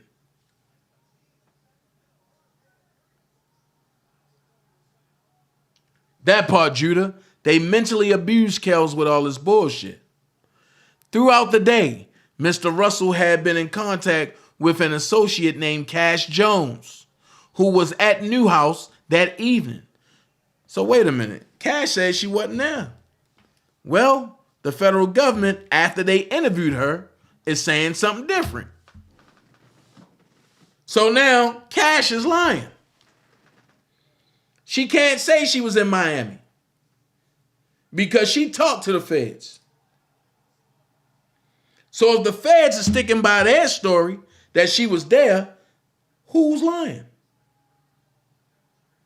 Make that shit make sense.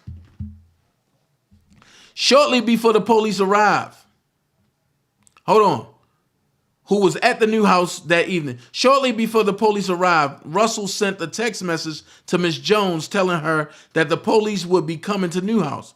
Russell later sent Jones a text message instructing her to delete his text message about the expected arrival of the police. As to Mr. Russell's personal history and characteristics, he is 47 years old and was born and raised in Chicago. The defendant's father played no role in his life. He was raised by his mother and his grandparents. Mr. Russell grew up under comfortable circumstances because his family owned a number of grocery stores. Wait a minute. Your family go from owning grocery stores to goddamn Roscoe's Chicken and Waffle. What the hell is going on?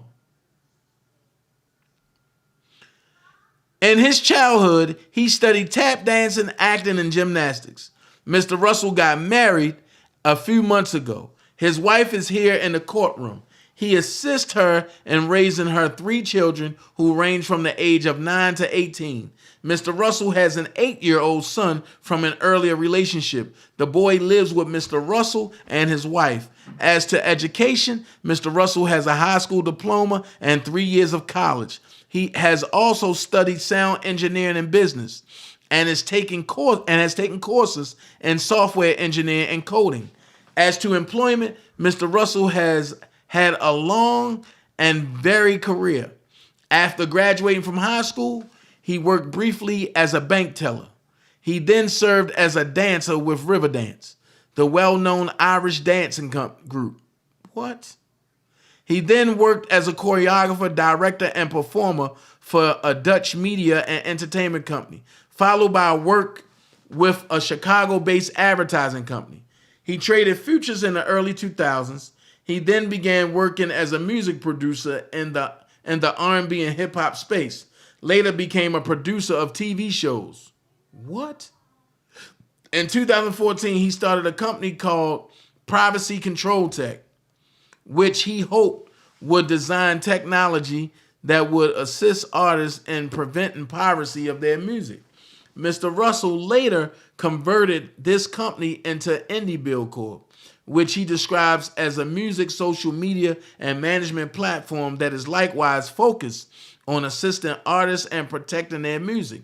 IndieBill is associated with the Altitude program, which Mr. Russell describes as a nonprofit that exposes underprivileged children to opportunities in journalism, broadcasting, and other media, which is also the TAP program.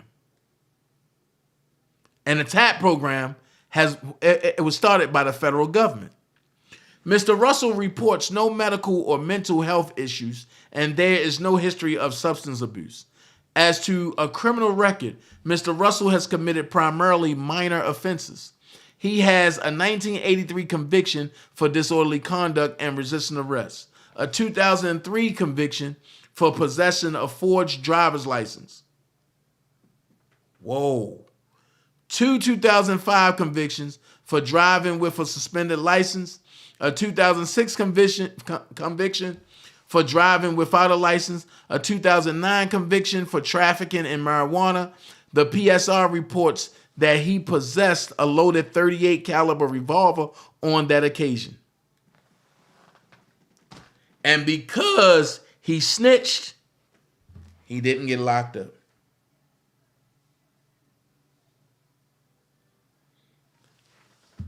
Finally, the defendant has a 2022 conviction for interstate stalking. The defendant pled guilty to attempting to intimidate a woman who had sued R. Kelly in New York State Court. The victim was one of the women featured in the Surviving R. Kelly documentary. In an effort to persuade the victim to withdraw her lawsuit, Mr. Russell sent her text messages and emails in which he threatened to make public explicit images of the woman. But I thought he didn't put no explicit images out there. Her text messages were R. Kelly and the details of how she contracted a sexually transmitted disease. He also threatened to seek criminal charges against her and started a Facebook page slandering her. Mr. Russell ultimately live streamed a recording on YouTube in which he displayed the woman's text with R. Kelly and explicit images of her. That was on Texas Black Diamond channel. Now, the feds wouldn't put that in the paperwork if they didn't see that. That's why I said Texas Black Diamond can kiss my ass with that. Judge Donnie in the Eastern District of New York sentenced Mr. Russell to 20 months imprisonment in connection with that case, which is relevant conduct for purposes of this case. To summarize, yes, Mr. Davis. Mr. Davis, Judge, sorry to interrupt. We're getting word from counsel for the victim that she is available and either attempting to dial in or sitting by the phone. Okay. With the court's permission, can we take 1 minute, 2 minutes to try to figure out how to get her on the line if she's available? The court, absolutely. Mr. Davis, apology, Judge. That's okay. Your Honor, if Ms. Rogers is on the line, at this point, the government would respectfully request the time for her to make any statement she wishes to the court before sentencing. All right, I'm happy to hear from Ms. Rogers. Ms. Rogers, good morning, Your Honor. Good morning. Good morning. Good morning. I just wanted to take a moment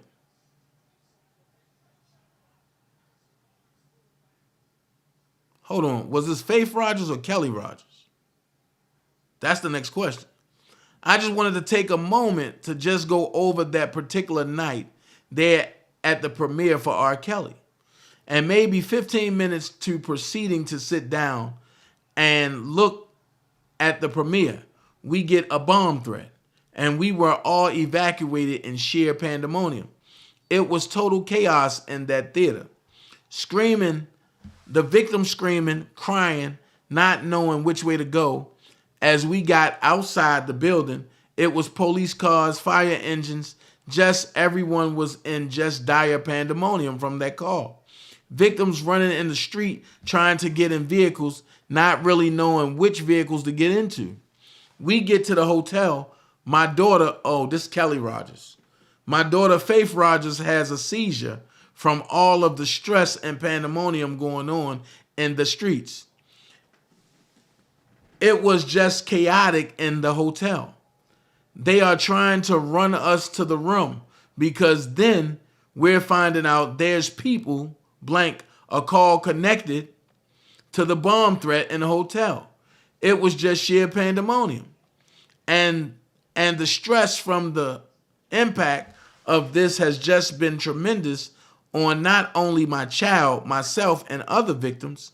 And this is, something that should have never taken place to scare people out of the theater for R. Kelly.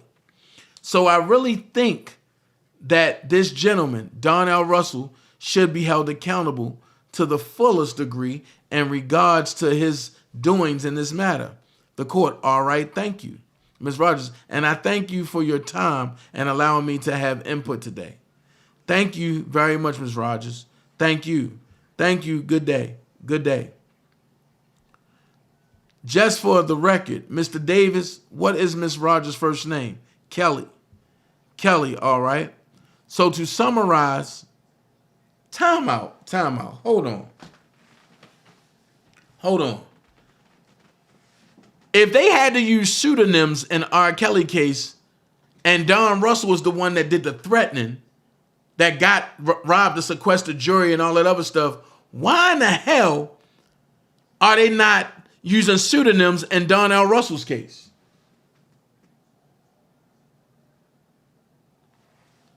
That's my question. Why Donnell Russell?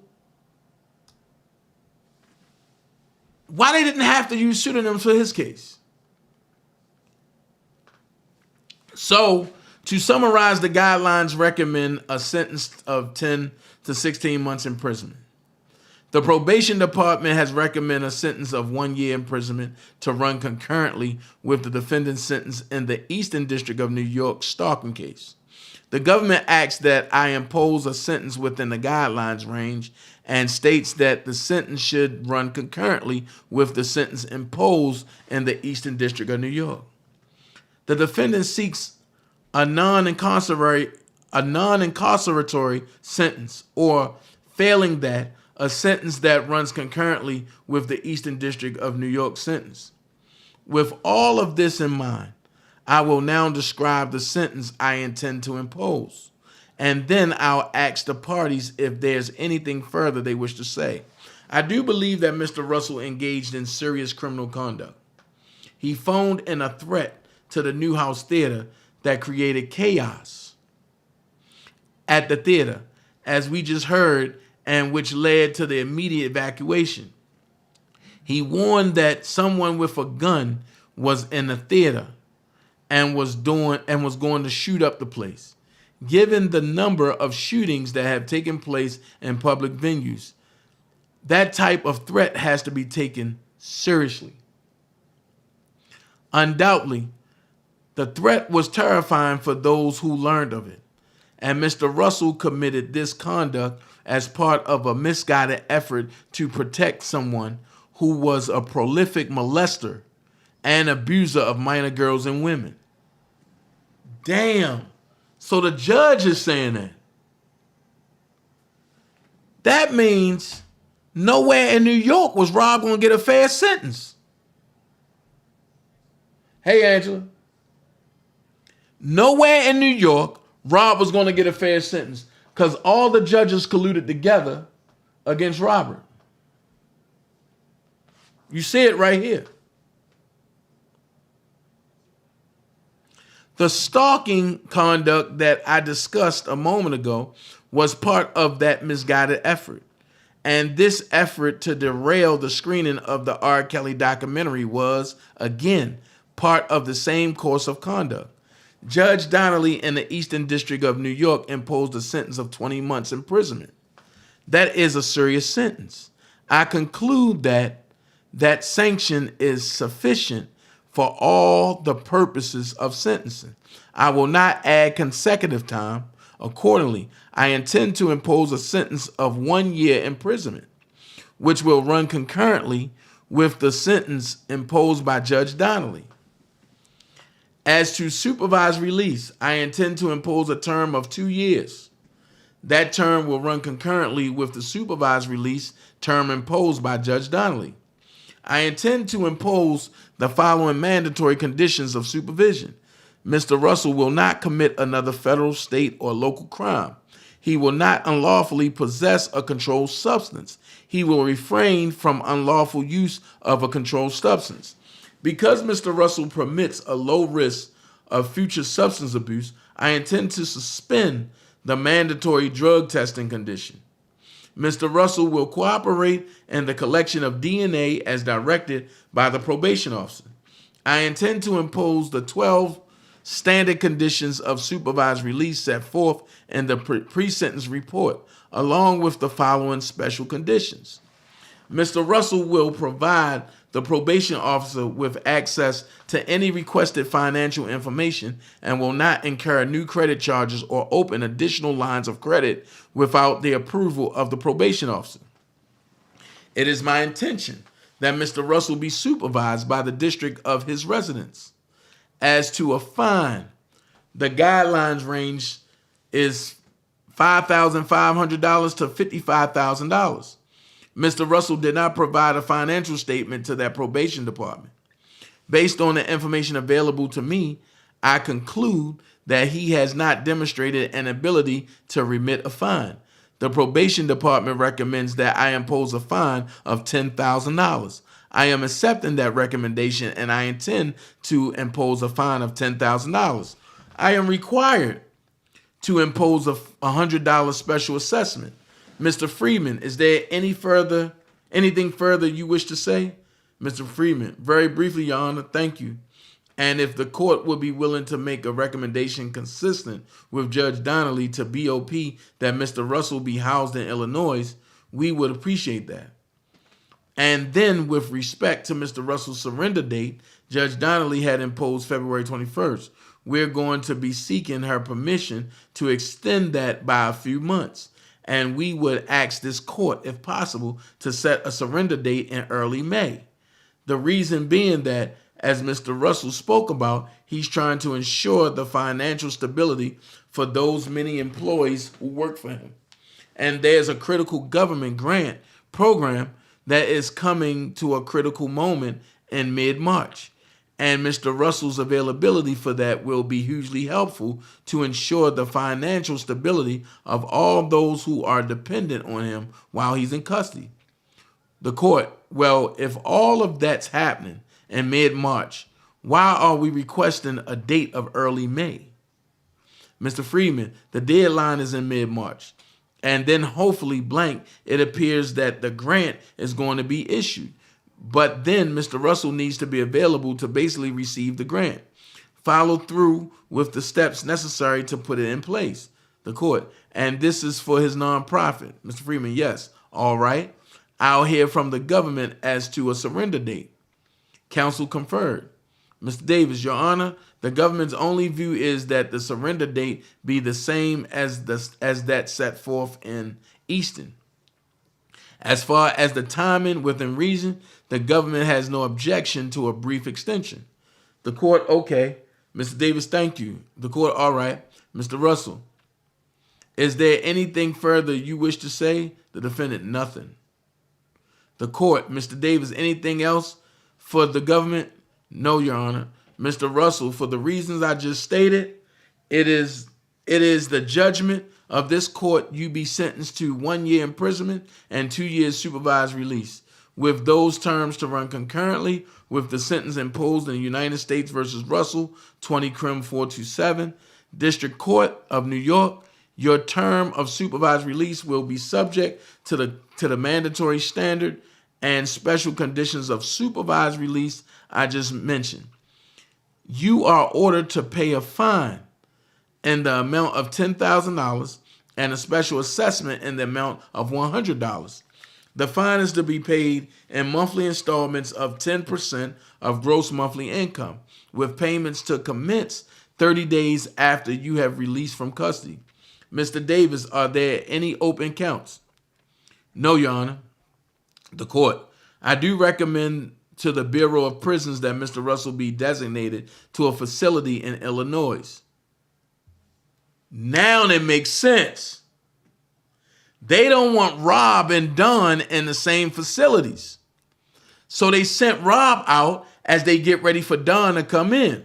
It makes sense. So that he can maintain ties with his family and friends during his period of incarceration. So pretty much they're saying, F Robert Kelly, we're going to accommodate Don because of what Don gave to us on Robert Kelly. Bam. As to a surrender date, I am going to grant the request for a surrender date in early May. I am going to provide for surrender on May the 1st at 2 o'clock, May 1st, 2023 at 2 p.m.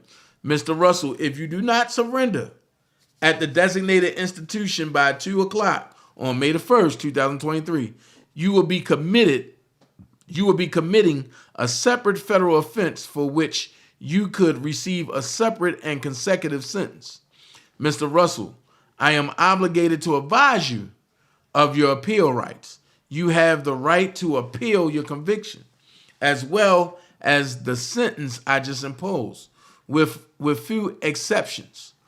Any notice of appeal must be filed within 14 days of judgment being entered in your case. Judgment will likely be entered tomorrow.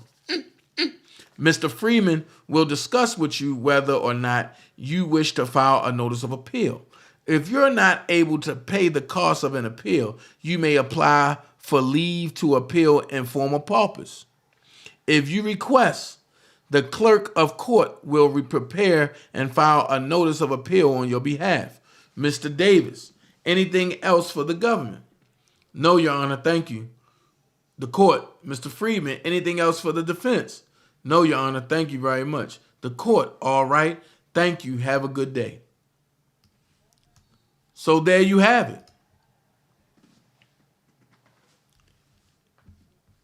There you have it. But I would be ending around this time, right? The walrus. There's paperwork on you.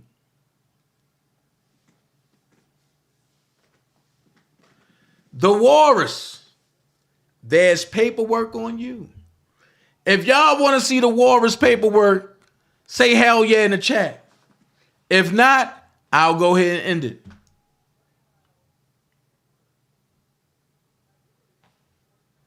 Right, Judah. If y'all want to see the walrus paperwork, put hell yeah in the chat. If not, I'll end it. I got one person that say hell yeah. That's not enough. 2 people, 3 people, 4 people, 5 people. It's not enough. 6 people. Not enough. I appreciate you for your likes, y'all. 7 people, 8 people. Not enough. 9 people. Not enough.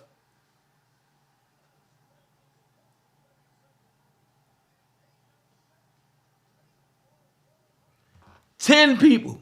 We on and popping. Let's go there. Oh, the Walrus ain't think she had no paperwork. Here we go. United States District Court, Northern District of Illinois, Eastern District, in matter of Sylvia P. Tumasimi, civil action number 22 CV 4971, Executive Committee Order. On August 16th, 2022, Sylvia P. Tumasimi was present at the Dirksen Courthouse. While in the Dirksen Courthouse, she made a video of herself entering the courthouse via the security lane. The video captured the security x-ray machine and the face of the uniformed court security officer. She subsequently posted the video on the internet.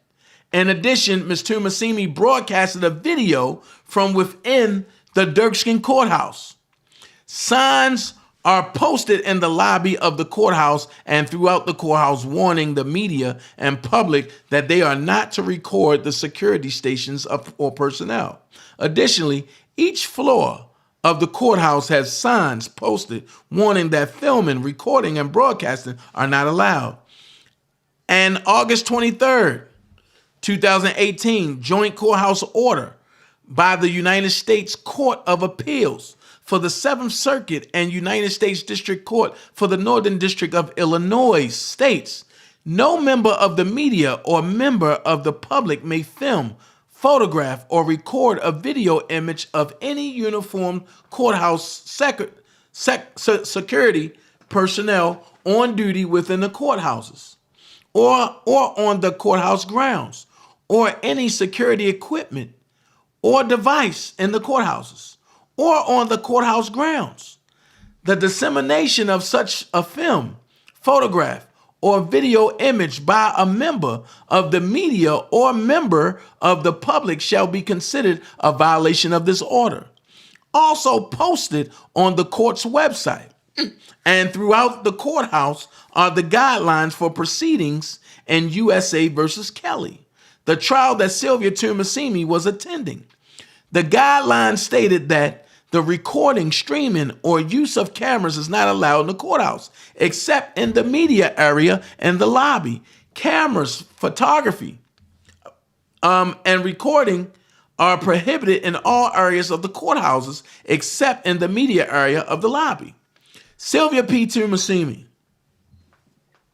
was subsequently issued a notice of violation by the United States Marshal Service. The executive committee finds that there is sufficient cause for concern regarding Sylvia P. Tumasimi's conduct. Therefore, it is hereby ordered that to maintain judicial security, Sylvia P. Tumasimi is warned by the executive committee that any further conduct in violation of local rules, court orders, or guidelines will present in the while present in the Dirksen U.S. Courthouse in Chicago, Illinois, or the Roskowski U.S. Courthouse in Rockford, Illinois, will lead to further sanctions. Sanctions may include limiting her access to a courthouse in the Northern District of Illinois, only when she is ordered to do so by a judge. It is further ordered that the clerk will cause to be created and maintain a miscellaneous docket with the title in the matter of Sylvia P. Tumasimi and case number 22 CV 4971. The miscellaneous docket will serve as the repository of this order and any order or minute order entered pursuant to it. All orders will be entered on the docket following standard docketing procedures. A brief entry will be made on the docket indicating the receipt of any materials from Ms. Tumasimi. It is further ordered that the clerk shall cause a copy of this order to be mailed to Ms. Sylvia P. Tumasimi at 395 McGibbony Lane, Covington, Georgia 30016. Such mailing shall be by certified or registered mail, return receipt requested. It is further ordered that a representative from the United States Marshal Service shall provide a copy of this order to Sylvia P. Tumasimi if she returns to the Dirksen Courthouse. Enter for the Executive Committee, Honorable Rebecca R. Paulenmeyer, Chief Judge. Dated at Chicago, Illinois on this 14th day of September 2022. Woo! And she told the people something totally different. Once again, she told the people I got her kicked out. That's all I needed. Watch me work. Watch me work. Watch me work. Judah said this man just confessed him and his workers framed Robert. Yeah. So if anybody want to call in, call in. The call-in number's right there. 404-914-7986. I want to hear from you. What do y'all think?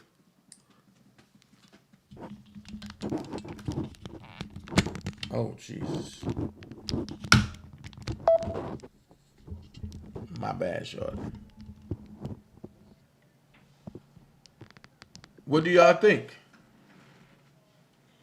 Call in 404-914-7986. I want to hear from you. That's why they want to keep me distracted, because they ain't want none of that to come out. Damn. Only thing I can say,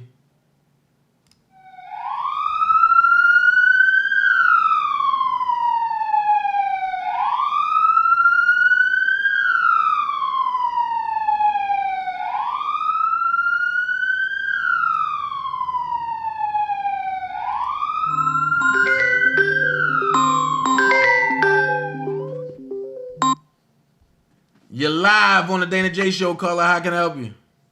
What's up, Dana? What's going on, sis? Nothing much, honey. Nothing much. Just sitting up here listening to y'all live. And I think that it's just people mad because you are putting the pieces together. Yeah. Yeah, you're right. You know, they mad. Big mad.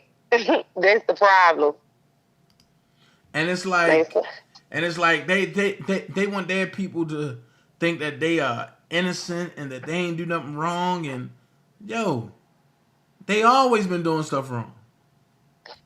Man, listen here. Them people, as I stated yesterday, forget them people. I'm not even gonna cuss tonight.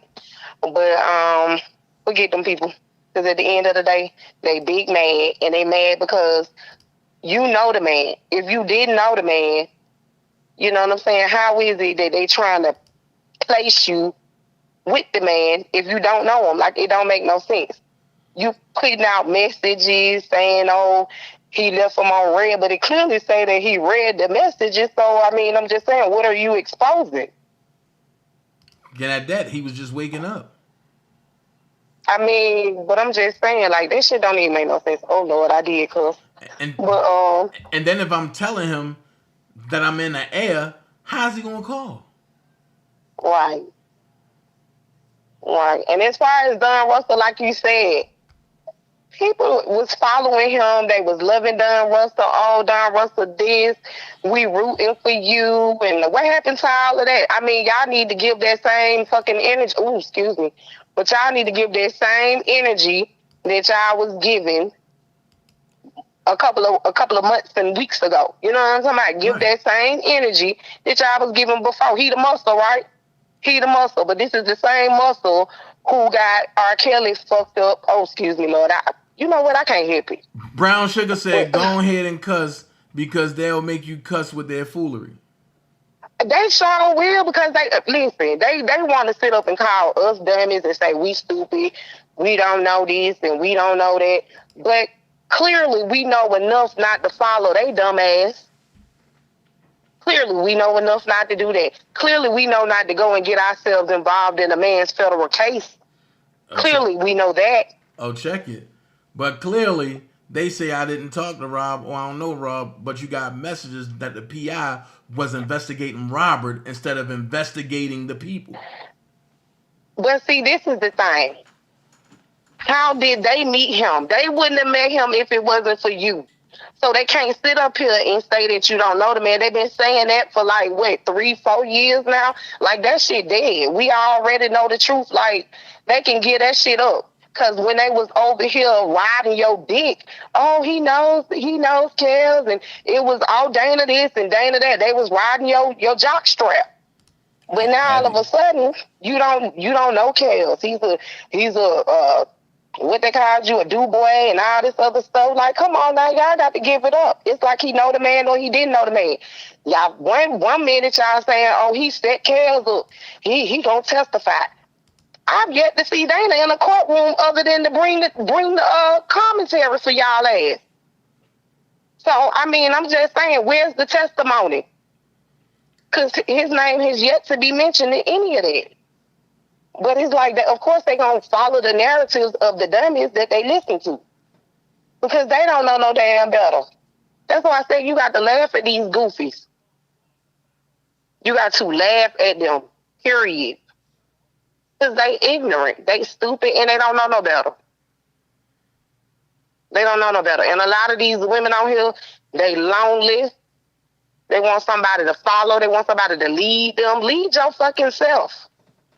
Like, come on, when you gonna wake up and have common sense? Y'all let people play in y'all face all day, every day. Right. Tell you what they want to tell you what you think they want to hear. Y'all don't even do no investigation for yourself. It's like they don't know how to read. Like, read and comprehend, and it goes together. And then, hold on, wait a minute. If those messages was from 2019, that's when Sean Hirsch was investigating the R. Kelly Defense Fund for $1 for the King. So he was totally against Kels. From the beginning, but Dana, it don't take a rocket scientist to figure out. These people, let me tell you something, and I told you this a long time ago, these people attach themselves to you like leeches. I told you this before. They attach themselves to you like a leech. But what they didn't expect was for you to play their ass. That's all it was. See, they thought that they was playing you, but you played their ass. So the joke's on them. And look at their ass popping up in motions left and right. Make it make sense. People getting their own motions. Jesus. That's what I'm saying. Like, y'all really doing too much. That man R. Kelly ain't asked nobody on these internet streets to do anything for him except advocate. Yeah. Advocate, get the truth out there. He never once asked anybody to be sending no cease and desist letters. He ain't asked none of y'all to get involved in his case personally, attacking these accusers. He never told y'all to do none of that. The shit that y'all did because that's something that you wanted to do. So all y'all ass need to be locked up and in emotion. Yeah, facts. Rob ain't asked nobody to send titty pics to nobody. He ain't asked nobody to send dildos. He ain't asked nobody to send none of dirty that. Water, none of that. And that's why I say she get her ass on here like and I'm talking to you, Sylvia, bitch. I'm talking to you with your fat, dusty, dirty, dingy motherfucking ass. Yeah, I'm talking to you.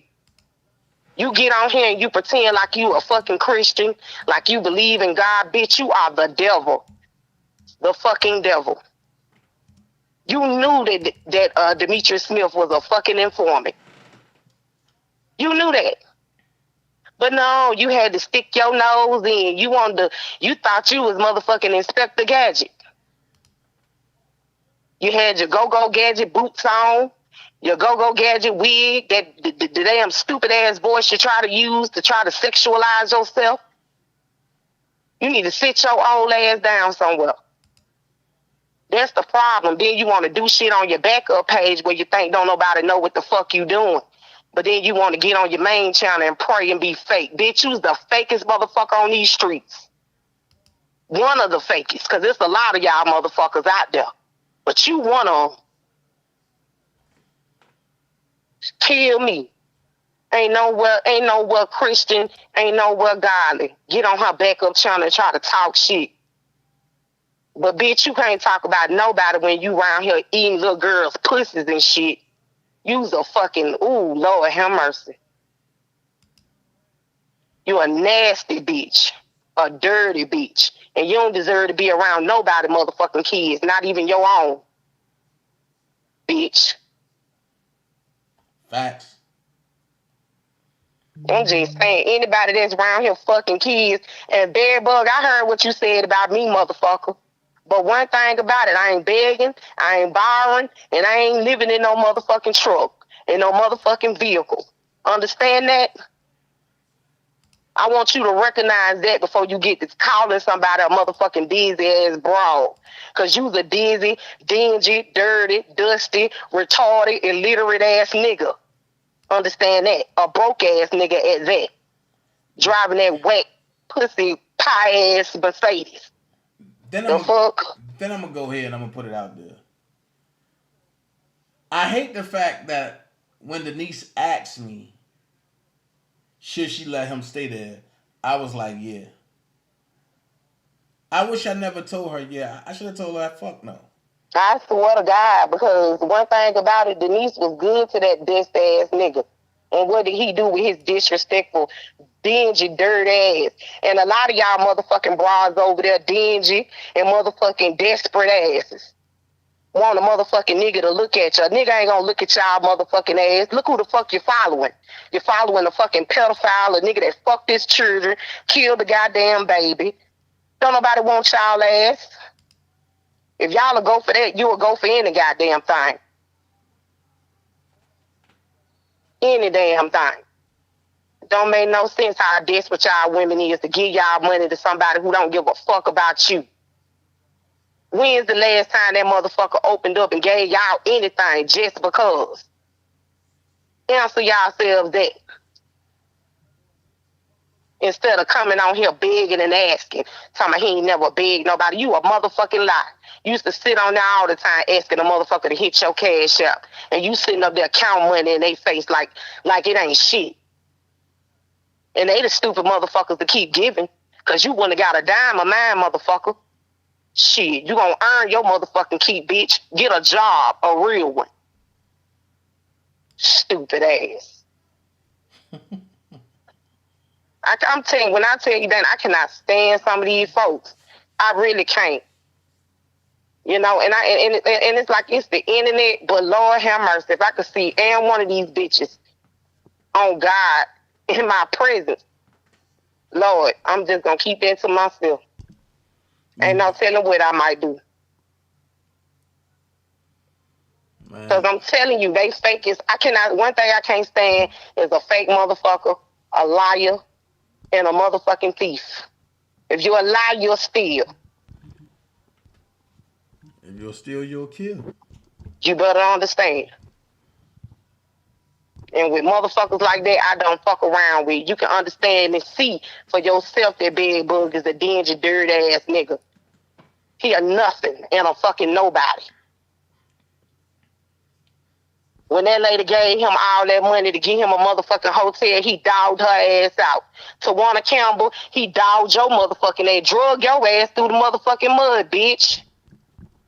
All y'all hoes that be in his check, dick riding, that done gave him money, that done got into it with his ass and fell out with his motherfucking ass. He done dogged y'all ass too. That's their MO. Because that's all right. That's all he know. But they like abuse. Well, they deserve everything they fucking get. Trust and believe. Everything and then some. I don't feel sorry for now one of them bitches. Because one thing about it, I'm not chasing no internet dick like y'all bitches is. Y'all some desperate motherfuckers. Desperate as hell. And you got to be desperate if you're fucking that nigga. Or any nigga on these motherfucking internet streets involved in this chaos case, such as Brosko and motherfucking Bedbug. If you fucking them two niggas, there's something wrong with both of y'all motherfuckers. All of you. Y'all got to be motherfucking cuckoo for Cocoa Puffs. Brown Sugar said, okay, why would his kids lie about some ish like that? He ain't in their life in the first place. They are not lying and he knows it. That's why he hasn't really addressed it. Facts. Hell no, his kids ain't lying. Them children ain't got no reason. Well, they ain't kids, but you know what I'm saying? They younger, well, adults rather. You know what I'm saying? They ain't got no reason to come out here and lie for what? What the fuck? I wouldn't even want nobody to know he my motherfucking daddy. Are you serious? And that's what his pride and joy said. Shit, I would take that to my motherfucking grave. I wouldn't even want nobody to know that I'm associated with his stinking ass. Straight up. This shit straight up. It's crazy. Cause I just look at it like, yo, them. And for people to say I'm lying, well, the truth don't needs to be, chased down because the truth gonna come out. So now, so now Rob know that Sean Harris has been pretty much lying to him, looking him up, and supplying shit to the government. Cause remember, Sean did say he got connections. Right.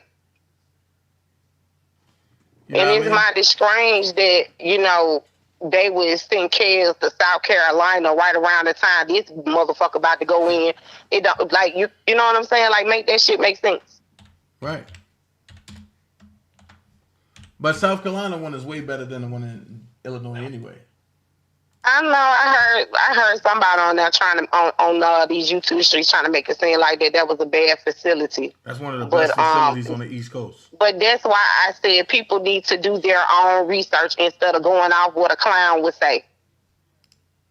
And it's mighty funny they try to talk shit about you, but you the only one that I've seen produce real receipts, not some shit that they didn't have to doctor up or copy and paste, some bullshit like that. This is what they are known for doing. And they've been playing in these people's face for 4 years. And then some. And then some. Comes out, y'all the ones that's going to be looking stupid. It ain't going to be Dana. Mm-hmm. It ain't going to be Dana because they been saying something about the dollar for the king and he ain't got arrested yet. So he killed that narrative. Next. What's next? I'm just saying. The dollar for the king had his own had his own indictment. And then it's mighty funny where they be hollering about, oh, Dana don't take care of his kids. Dana don't. How y'all know Dana don't take care of his kids? See, that's the problem. Y'all need to mind the business that pays you, okay? Because they're his offspring, not yours. Worry about your own offspring. Don't worry about Dana's because Dana's is fine, okay? And someone who talks to him damn near every freaking day, we know his kids are straight. So worry about yourself, worry about y'all jobs, worry about y'all kids, y'all houses and households, and y'all credit while y'all around here looking up people trying to dox them because that's what y'all good for. That's what y'all known to do. And worry about sleeping. Worry about that. But then worry about sleeping in McDonald's parking lot stealing Wi-Fi. Exactly. That part. That motherfucking part right there. Worry about trying to get people on YouTube social security numbers so that way you can get an SBA loan in their name. I mean, it's so much I can go on with, but I just, it is what it is. So that's what they didn't want me to read. They didn't want me to read the Don Russell joint, and they damn sure ain't want me to read that Sylvia joint. No, that's why I said this wasn't them but a distraction. Whenever they try to distract you from doing something or reading something that they know that is going to incriminate their enterprise, they want to start shit with you by trying to hit you with personal shit or go live and just talk about you using your commentary. I mean, my thing is get your own. Like y'all are grown people. Y'all ain't got shit else to talk about other than another grown-ass person all day? I mean, it's giving desperate. It's giving y'all need a YouTube check. It's giving y'all ain't got no life. It's giving you need money. It's giving y'all just stupid as fuck because I wouldn't be sitting on no motherfucking internet talking about a nigga all goddamn day long, every day. Like, this shit is so drawn out, and it's been like that for 4 years. Every day, non-stop, y'all got Dana name in y'all mouth, but y'all steady come to his page, screenshot his motherfucking shit. screen record his videos, downloading his videos. It's like, come on, it's giving stalkerish. Yeah. Yeah. Very much straight up. They ain't got nothing better else to do. Period. Period. And what Sylvia need to do is worry about working out that stomach, girl. Worry about that, because we don't need your shit keep driving the steering wheel for you, okay? Worry about that. Work on that. And the thing that she talking about, oh yeah, Dana can go to jail. Like, she the one that need to go to jail. Right. For filming in the damn courthouse. For getting the clerk fired. She the one need to go to jail. And seeing that lady been doing sneaky shit since before time. Oh, and let's clear this up. When she made that statement about you, damn it, you had turmoil to her marriage. Lady, your marriage was already fucked up when you came out here trying to act like you were single. Remember when you was on the phone with Demetrius Smith and you the one that tried to make it seem like you had an arranged motherfucking marriage. Nobody did that. You did. You did that. You came out here and made it seem like you and your husband ain't really like it's supposed to be. You sleep in one room and he sleep in the other. So get out of here with that. Y'all had a loving marriage, a caring marriage. That man is using you for his visa, okay? And when he get it, guess what? He is gone. Wanna ain't stunning your motherfucking ass here if he ain't already gone. Shit. You ruined your marriage. You the one down there when T. Stevens and them had that cook-off touching people's dicks. You forgot that video, Sylvia? Did you forget that? You wanted to feel the sausage. And we ain't talking about the kind that you put in the motherfucking barbecue grill either. And she also, that was all you. And she also wanted to see T. Stevens sausage too. Not only that, Sylvia, but do you remember when you was having sex talk and you was telling grown little boy to put it on the table? Huh? You forgot all about that. Yeah. You love these niggas. Oh, when she said, that's when she said, oh, Janine can't do it right because you wouldn't be on the internet. You forgot about you fucking bed bug. I don't sound like a wounded dog. You forgot that though, did you, Sylvia? Make it make sense. Your marriage was already fucked up because you the whole. Right, when the spirit hit me because it's just too much going on. And on that note, Dana, I'm finna go back to my dinner because I was eating a steak before I called. All right, and I got crab legs waiting, so I'm about to get off here. All right. All right. Bye. Woo! The block is hot. Anybody else want to call in if I get up off here? Jesus Christ. Stop. That's it. Stop, please. Right when the spirit hit me because it's just too much going on. Stop. Alright, I'm gonna stop. Ever pull up on me? You understand? Pull up the countless press conferences that I've had, where I went after drug dealers and drug organizations, where I have partnerships with the FBI, the ATF, the DEA. You understand? Yeah. Homeland Security. So that's what I'm talking about. He trying to call me some fly by night. You live on the Dana J Show, caller. I can help you. Man, I'm really happy to be on the show. I just wanted to give my thanks to you, Dana. Really appreciate the information you're giving out. A little disappointed in some of the other information that's given out, especially this recent information by Don Russell. Crazy. Really thought he was on the team, but come to find out, I think you had it on your live the other night. You know, we got to clean the gutter. Is that what you had? Or clean out the swamp? Drain the swamp. Drain the swamp. Yo, I seen that. I was like, yeah, that's what we got to do because it's just crazy what's going on. And this whole case, I don't mean to talk too long, but this whole case is really just showing me, we really got to do our research before we just say somebody's guilty. Yeah. You know, I first started out watching Prima Donna. That's how I really got on. It's about 4 years ago, because everybody was saying he's guilty, and I'm just like, there's no way that this guy is a megastar. There's no way he's out here just doing all these to these girls.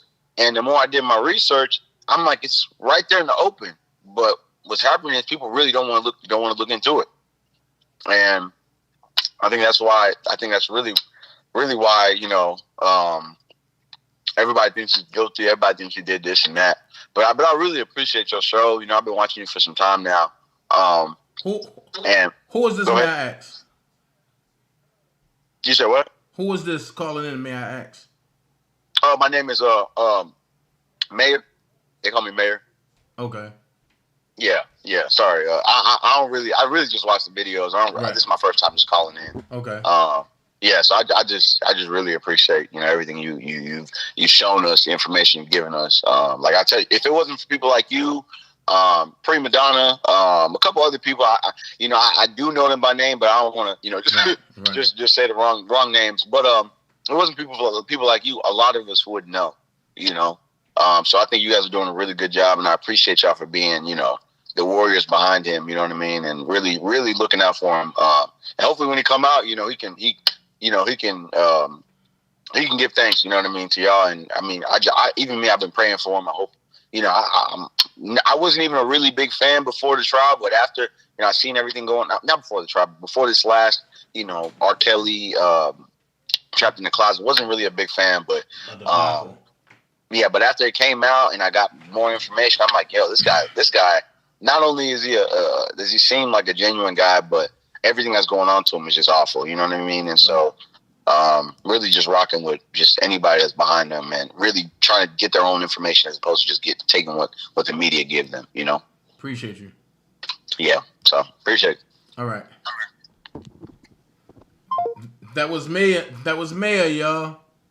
See, you never know who's watching, man. But that's why I gotta, you know what? But that's why I gotta keep focused, cause you never know who's watching, and you never know who's who. You know what I mean? I appreciate the brother for calling in. Do anybody else want to call in? 404-914-7986. I appreciate the brother Mayor for calling in. I mean. That just put me back on my square of like, dude, it's folks watching. So do anybody else want to call in? Good night, Ann.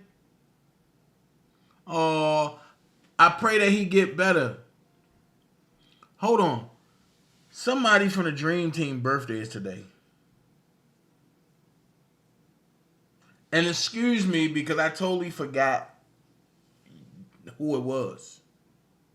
I remember getting an email. But I want to say happy birthday to you.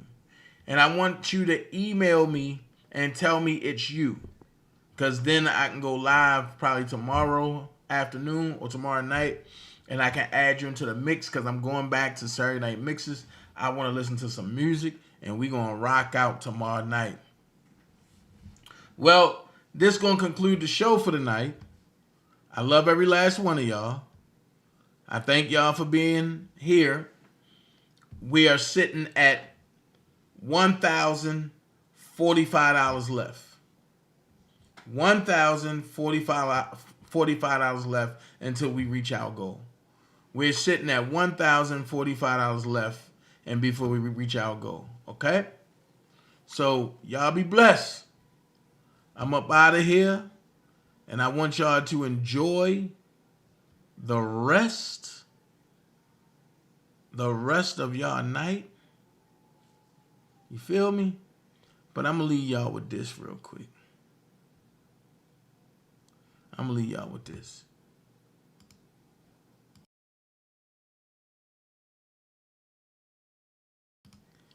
Y'all have a good night.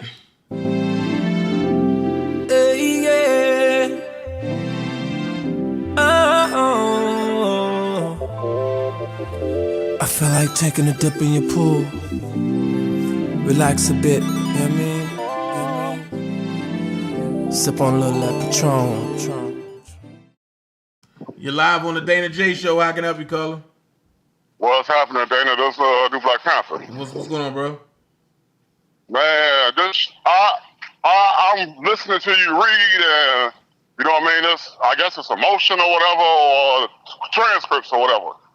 And it's like it all makes sense. I mean, I've been through it anyway from your lives before, almost a year or two ago. You know what I mean? So that's why he was somehow. I guess that's why he was saying, R. Kelly owed me $300,000. You know, he was basically trying to say, if you pay me $300,000, I won't throw you up under the bus.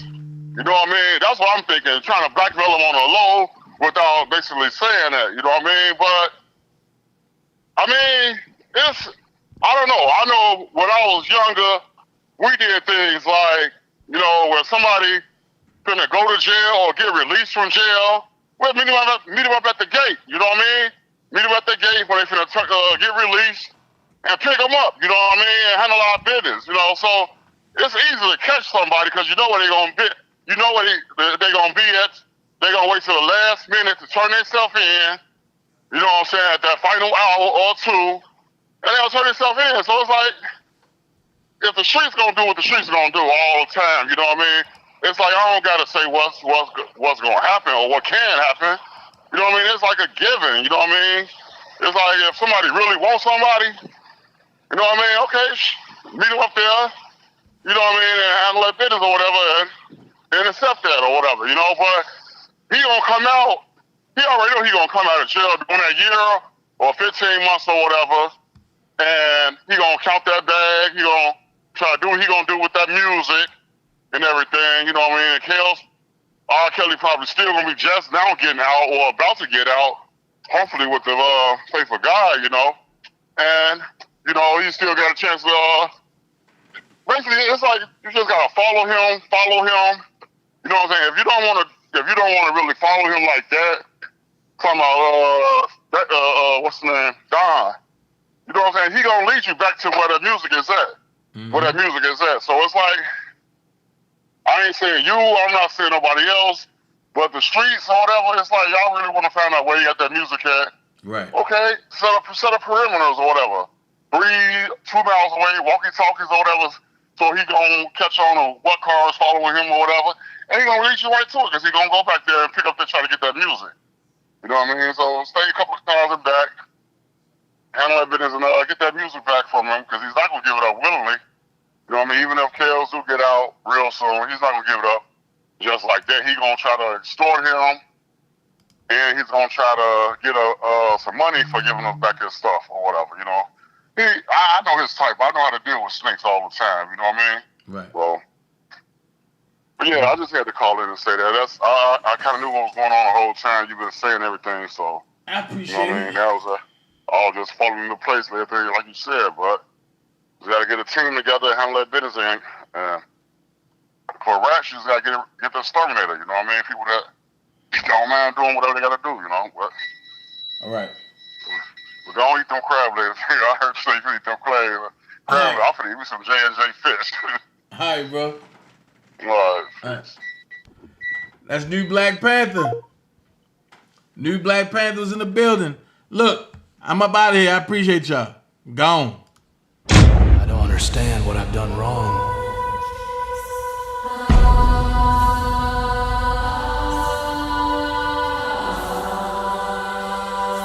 I haven't done anything wrong.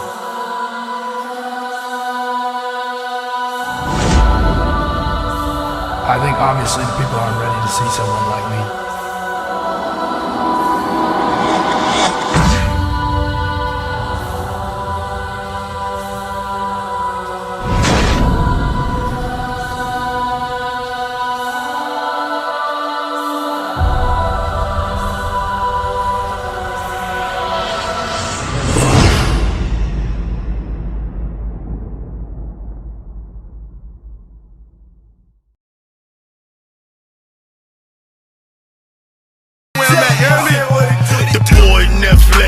Sick with the medicine, on the block distributing right with the medicine. Haters don't like me, heard they wanna fight me. Teflon at your chest, I bet you can't fight these. Mad cause I'm getting dope, Pillsbury ill flow. Niggas love to move snow, you sick of me, don't care though. Yes, I'm a savage, out for the cabbage. Catch the boy armed up, full metal alchemist. Yes, I'm ill, and yeah, I'm so real. Coward ass niggas coming home without an appeal. Damn, how this getting done? Tell me what's the outcome? Anybody wanna see me? Tell them where the fuck I'm from. Patrol homes, red rum. Yeah, we get the job done. Out trying to stack chips, make these haters so sick. If they sick of that, then they really gon' be sick of this. Santa Claus Viper, haters Merry Christmas. Hey, yeah.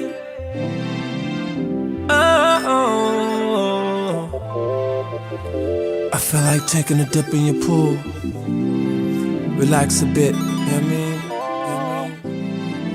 mean? Sip on a little of that Patron. You know what I mean? Swimming in you. Swimming in you.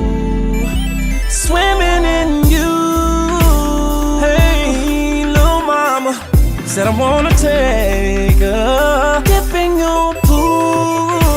Just go for a little dive, yeah. Hey, yeah, yeah, yeah.